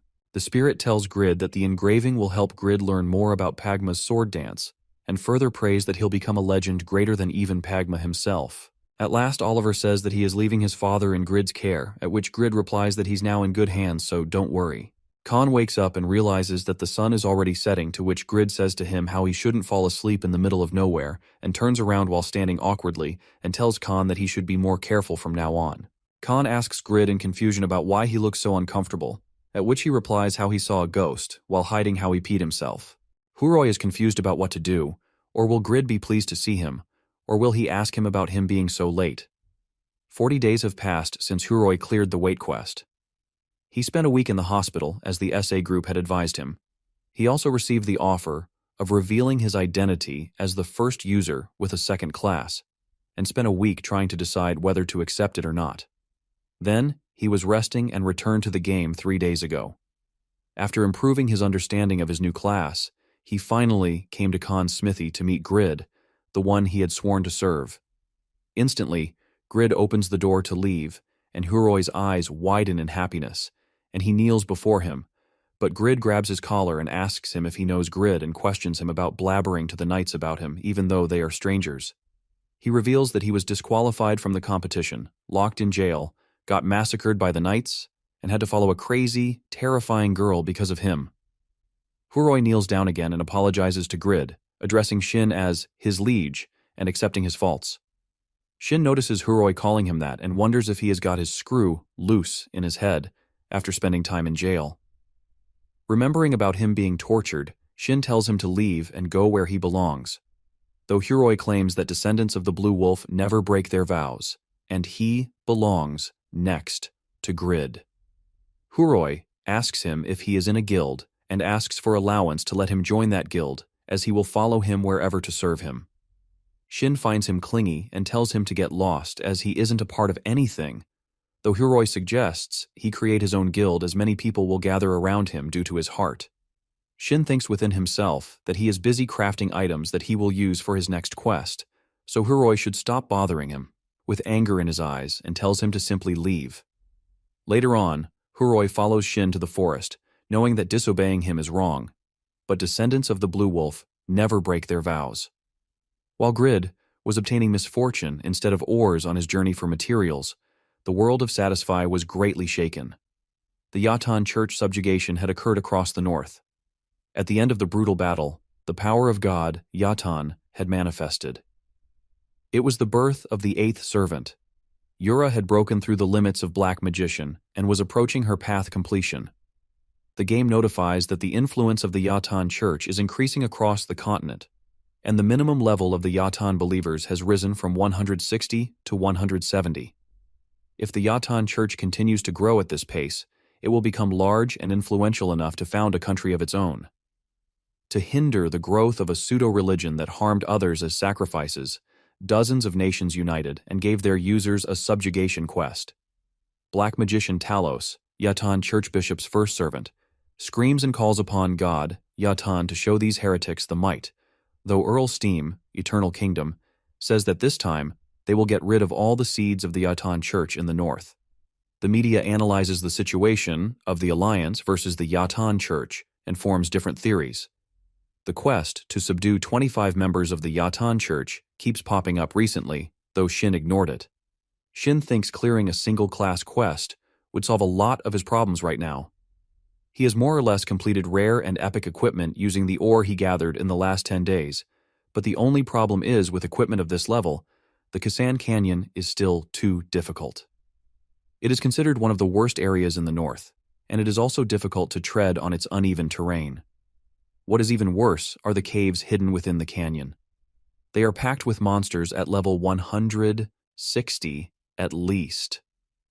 Shin groans in frustration as he has died a lot of times because of those monsters, though he is stronger than before, but still he doubts himself. Huroi worries as he looks at his liege being so frustrated, though an idea pops into his mind and he makes an item to counter them. Failure is an absurd design. After getting killed over 10 times by the monster in the canyon, he now knows them like the back of his hand, and as long as it's not an unreasonable design, he can make one, and a brand new item was being created. The Eternal Kingdom, one of the 5 forbidden areas, is in Kazan Canyon, a location with countless caves containing level 160 monsters. Grid sits on the wooden rock, thinking he died so many times for Asher's quest over there, and he is still too weak at his current level, but he doesn't even have time to level up since he has to make money to repay his mountainous debts. He has got no choice except for item creation. He thinks of making an item to match the Kasan Canyon's characteristics, and he doesn't need to worry about stamina. Despite those rough terrains, he can recover through his stamina stat. Those level 160 monsters are the problem, as they stay hidden in their caves and jump out on passing adventurers. He needs a weapon at the same rank as the Sword of Self-Transcendence, Grid asks Khan about materials for stealth items. Khan suggests using silver dragon scales and explains that they are a species of dragons that live stealthily. Their scales have a protective coloration that hides them away from humans. Those are perfect for stealth equipment. But Grid wonders how he could even get them. Khan explains that he is pretty certain that humans can't smelt dragon scales in the first place. And among the stealth equipment, the most famous item is the invisible cloak made by Kruger. He is a legendary tailor who was active 200 years ago. There is a northern material he could use for stealth items. Sylphid scales are the scales of small air fairies. Those also have a protective coloration. Dragon scales are so hard that they are classified as ores, but sylphid scales are thin but tough and classified as cloth. Therefore, making stealth items using sylphid scales is a tailor's specialty, not a blacksmith's. Shin receives a notification from the game asking him to choose the item he wants to create. He selects a cloak. Then, another notification appears, asking him to specify the materials for the cloak. He enters sylphid scales as the material. Shin designs the item and draws as a simple cloak is bland, so he adds a hood but then makes it into a comfortable hooded zip-up. The automatic correction has finished, and a cloak is formed. Its characteristics are: the cloak is a unique grade item with a durability of 61 and a defense of 10. It increases movement speed by 30% and is very light, weighing only 5. The cloak is designed by a legendary blacksmith and activates stealth when worn, but stealth turns off if the user attacks an enemy. It also provides a 20% increase in wind resistance. There are no special conditions to use it, and it is made using 20 sylphid scales. Shin names it the hooded zip-up. Later on, the same day, Khan laughs at Grid as he talks about hunting sylphids. But unless someone is an elementalist, they can't see sylphids with their own eyes. Grid gets upset as he created an item for which he can't even get the materials, but Khan tells him to first listen to him completely, and the thing is that they can get sylphid scales even if he can't see them, as he just needs to hunt the Frostlight orcs in the snowy north. They have a sixth sense that can detect and hunt sylphids. They like to keep the sylphid scales as treasure, and while the Frostlight orcs have a big weakness against fire, they are still stronger, larger, and smarter than ordinary orcs. The next day, they create a brown leather jacket to save Grid from the cold, and its characteristics are the warm giant brown bear. Leather armor is a sturdy piece with a durability of 200 and provides high defense with a rating of 143. It offers excellent protection against cold environments and boosts cold resistance by 15%. However, it is vulnerable to blunt attacks. To wear this armor, users must be at least level 30 and possess intermediate mastery in leather armor. The hunting day has finally come, though Khan is worried for him and reminds him to be careful, but obviously he is going to have new equipment with him. The warm giant brown bear leather hat and cloak are both normal rated items with defenses of 19 and 22 respectively, and each provides a 5% increase in cold resistance. The warm and functional giant brown bear leather gloves are rare rated with a defense of 50 and a 15% boost to cold resistance. The great giant brown bear boots are epic rated, offering a high defense of 95, a 20% cold resistance boost, and a 2% increase in movement speed. All these items require the user to be level 130 or higher to equip. He even has his new weapon, the ideal dagger, with him. This was Grid's first hunt where he was properly prepared, but what he didn't know was that the drop rate of sylphid scale was below 1%. In the northern snowfields, Shin walks on the snowy ground, being all proud, saying it is barely chilly as he expected of the giant brown bear set. Most users would get frostbites within a few minutes, but he is fine because of the cold resistance being at 60%. Now the hunt of the starts, Shin spots the Frostlight orc's lair. Shin thinks that these low-grade monsters are so stupid they can't even use bows and arrows, and this hunt is going to be a piece of cake. The monsters notice a human coming towards them, but Shin doesn't seem to care, and he even smirks, addressing them as uncivilized beasts. Shin points his ideal dagger towards them and threatens them to hand him the sylphid scales.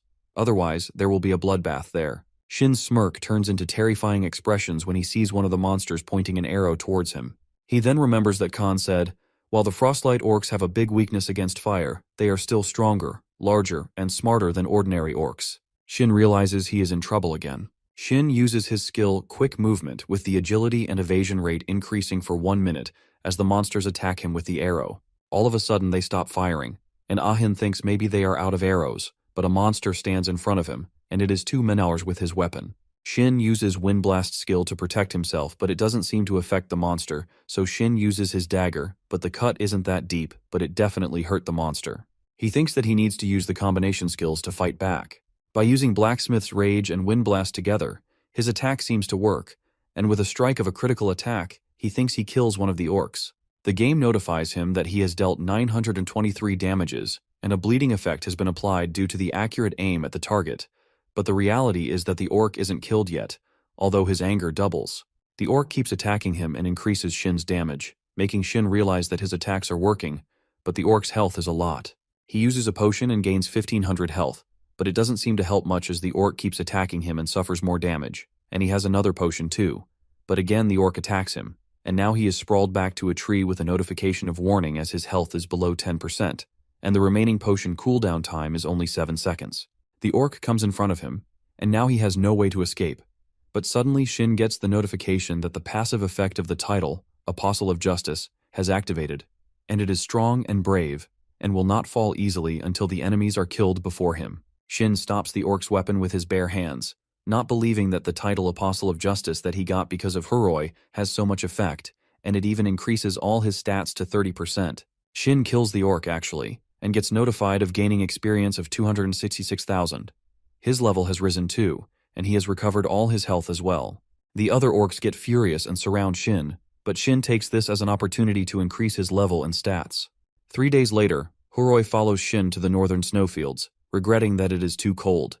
He should have prepared for more equipment and worries for Shin, thinking that the orcs are pretty strong and attack in groups. He checks his items, which include 50 flame bottles to attack the orcs, and after getting Apostle of Justice's partner, he can now equip the sword and shield that he couldn't use back when he was just an orator. But when he arrives there, he sees a lot of orcs laying dead on the snow. Huroi thinks that Frostlight orcs are powerful level 120 monsters, and in such a big battle, he is afraid that Shin didn't come out unscathed. A voice breaks in. It is Shin. He is shocked to find Huroi there, but Huroi is happy seeing Shin alive and thinking that Shin is still alive and killed so many monsters with such a small dagger, and feels proud that his Ligi is so strong. Huroi bows down to him and apologizes to him for leaving Shin on his own, though Shin doesn't understand this behavior of his. Shin looks at his status window, and he is now at level 83 and rose by 38 levels in 3 days. Though he gets irritated at the fact that Huroi keeps following him, he asks Huroi why he keeps following Shin with that smile on his face. Huroi keeps smiling and tells Shin that, of course, he is happy as he was worried about Shin ended up being unscathed. But Shin is just tired of the fact that he hunted orcs for 3 entire days and killed over 80 of them, and still got only 3 sylphid scales as reward, including 580 golds, 40 frostlight orc hand leather, 25 orc hand axes, and 14 orc bows. Huroi interrupts Shin's thoughts, asking him why he is frowning so much, to which Shin replies in anger that he is frustrated that he didn't get what he wanted, and asks why he keeps calling him Ligi and keeps following him. Huroi is still smiling and says that Shin rescued him from that prison and saved him from the quest where he had to spend 50 hours in real life inside a dungeon. Though Shin doesn't believe that a quest would demand he stay 50 hours in a cell, Huroi tells him it is the truth. After arguing for some more time, their conversation settles, and Huroi asks Shin where he is headed now after killing all of the orcs at the Liar's entrance. Shin replies that he needs to get 20 sylphids, and there weren't enough at the entrance, so he needs to kill a few more within the lair, in the cave. He confesses to Huroi that he is getting sick of hunting for 3 days straight in game timing, so he will stop if he doesn't get another scale after killing one more orc. But something unexpected happens, and a giant orc appears in front of them. It is the Frostlight Orc Chief and is a level 140 monster, Field Boss. The monster attacks them, and both of them start running. Though Shin orders Huroi to block the attack, as his class was a sacrificial class in the first place. But Huroi tells him that they don't have to run, as his caste is the Apostle of Justice's partner, so if they fight together, their stats increase by 30%, and he is at level 138, so if they face it together, they stand a chance. Shin realizes that Huroi is right and agrees with the plan, but tells Huroi that all drops will be his. A party has been created, and item distribution has been set to Party Leader Pickup. Huroi sees that Shin is just on level 83, and asks Shin how did he even kill all these monsters while being at a low level, and realizes that he has one of the 3 known epic classes when Shin doesn't seem to reply properly. Shin smirks and tells him to get to work. He guides him that he will handle mobs, and Huroi should handle the boss. Huroi uses his taunt skill to draw the enemy's aggro. Shin smirks, saying he has never seen anyone swear better than himself. But the thin skill of Huroi is amazing, and then he uses his combination skills, Unbreakable Justice, Wind Blast, and Blacksmith's Rage, simultaneously and obtains 2 more sylphids by killing 11 more orcs. The duration of the taunt ends, and the chief monster tries attacking Huroi. He freezes there, but Shin tackles the attack with 104 damages. He is dodging all the attacks but can't counterattack, due to which his damages keep increasing. Huroi uses the same skill as Shin and attacks the monster from behind with his sword and shield, causing pain to it. Shin also attacks him from the front, and the attack hits the face, and its legs are defenseless now. Both of them together attack the monster from front and behind, making the monster roar in pain. Shin thinks that they might actually win and thinks despite the fact how irritating Huroi is, he is good at matching timing with Shin. Both of them think that the monster is badly injured, but it attacks them again with its weapon as its skin is too thick, and he isn't going to die soon. The attack from the monster this time is so strong that both Shin and Huroi are sprawled back to the ground, and Shin is suffering from 5,300 damages with less than 20% health. On the other hand, Huroi is unconscious on the ground with health below 10%. Shin tries waking him up by saying he can't just die when he wishes when Shin is the one leading this raid, and instantly, Huroi wakes up. The monster attacks Shin as he is defending Huroi. Shin is dizzy and is on Huroi's lap. Huroi doesn't believe that Shin really hurt himself for Huroi, though Shin tells him to stop talking and attack the monster for a while. Shin's condition looks pretty bad, so he plans on drinking a potion, and the game notifies him that a legend doesn't die this easily, and he can resist all attacks for 5 seconds with a minimum of health. Huroi stands up with his weapon and says not only was he unable to protect Shin, but he now owes Shin his life as well. The monster's axe is coming from behind, so Shin warns him. Huroi tells Shin to drink his potion, but Shin tells him that he needs to get his aggro for him to drink. Huroi uses the skill Strong Will, and he can resist any attack for 10 seconds after using the skill, and the cooldown time is 90 minutes. The axe hits Huroi's head, but it doesn't harm him because of his skill. He throws fire bombs at the monster, and Shin smirks while drinking the potion as Frostlight orcs are weaker against fire. Both Shin and Huroi work together and throw fire bombs at the monster, and the monster is definitely taking the damage, but it is so strong and sturdy that its elemental weakness wasn't as efficient as they thought. If they don't give it damage, they will be the ones who will die. Shin laughs, mocking the monster, saying it hasn't been moving since they burned him, and it is like a standing lump of meat now. Shin decides to kill it in one hit, though Huroi tells him to not stop moving as the monster is still healthy enough to attack, and that is what happens. The monster crunches Shin in between his giant legs and points his axe towards Shin's face. Huroi knows this is bad, and he needs to do something in order to save Shin, so he says to the monster that it should have been more alert, as he is stronger than Shin, and he will use a skill that will completely destroy it. Sacrifice for justice is the skill he is talking about, though Shin doesn't understand as Huroi's health was completely depleted. But the blow is so amazing that the monster must have dealt a fatal blow. The monster takes his position again, and Huroi already knew it wasn't enough, so he tells Shin that he thinks things will be very different now, and he is handing the rest into his hands, and he will see it. The entrance. The monster tears Huroi apart with his axe, and Shin gets the notification that his party member, Huroi, has died. Shin says he doesn't understand what Huroi meant with different and entrance, but one thing he knows is that Huroi has done something for him. He uses his combination skill with rage in his eyes and plans on hitting the monster's vital spot. He hits the monster and realizes that it is taking more damage than before. Shin remembers that Huroi used the Sacrifice of Justice skill, and it used up his health, so maybe it reduced the boss's defense too. The monster moves the axe in the air and roars as the axe hits Shin, and Shin sarcastically says that even though this pig is on his death door, it is still attacking. He needs one last attack to kill it, but he is about to be dead and accepts his loss. But all of a sudden, the game notifies him that the Apostle of Justice is strong during times of crisis, making his stats increase to 30%, and the cooldown of Breakable Justice also ends. This is the opportunity for Shin to attack the monster, and he uses the opportunity smartly, and with one strong attack, he defeats the monster. A notification pops up telling him that he has defeated the Frostlight Orc Chief.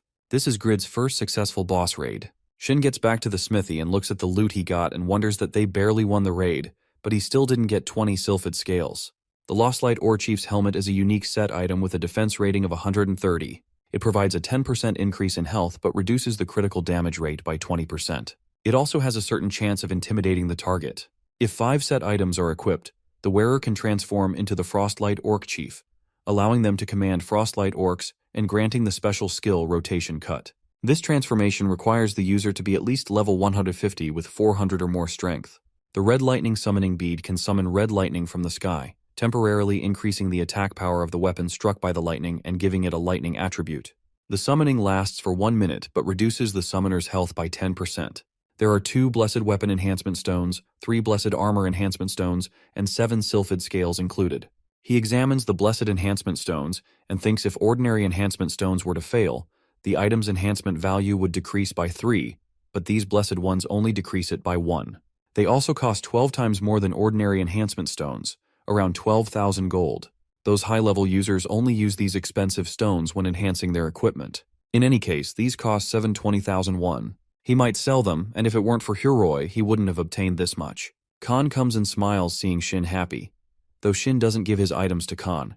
But as Shin throws the Frostlight Orc leather, Khan takes it and informs Shin that this leather is of great quality, and if he uses it as inner armor, it can fully absorb the impact on the exterior armor. Shin is okay with it and tells Khan that he is now heading towards the market. Shin is in the market, and at the weapon shop, he asks for 10 ordinary weapons enhancement stones. Those are 1,000 gold, but he can't really do anything about it as he needs to prepare himself to go to the canyon. He will have to wander around the Kessen Canyon in search of the mural that depicts Pagma's swordsmanship. He had such a hard time against ordinary orcs, and even though he is at level 85. Now there are still many monsters he can't face, so for now on, he has to enhance his items. He goes to a quiet place and firstly enhances his ideal dagger, though he thinks of his family's crisis. But enhancing items up to +5 is normal and continues enhancing it. The +5 enhancement for the +4 ideal dagger was successful. He gets greedy and thinks of enhancing it one more time, as it is rare amongst the users, and he does it somehow. All the people around look at the dagger and admire it. The dagger is giving a blue shine, and people think it is a +6 or above weapon. Shin flexes it, thinking he doesn't regret using 2,000 gold to get a +6 weapon. He spots Katz, who is smirking as he sees people crowded around the Shin because of the dagger.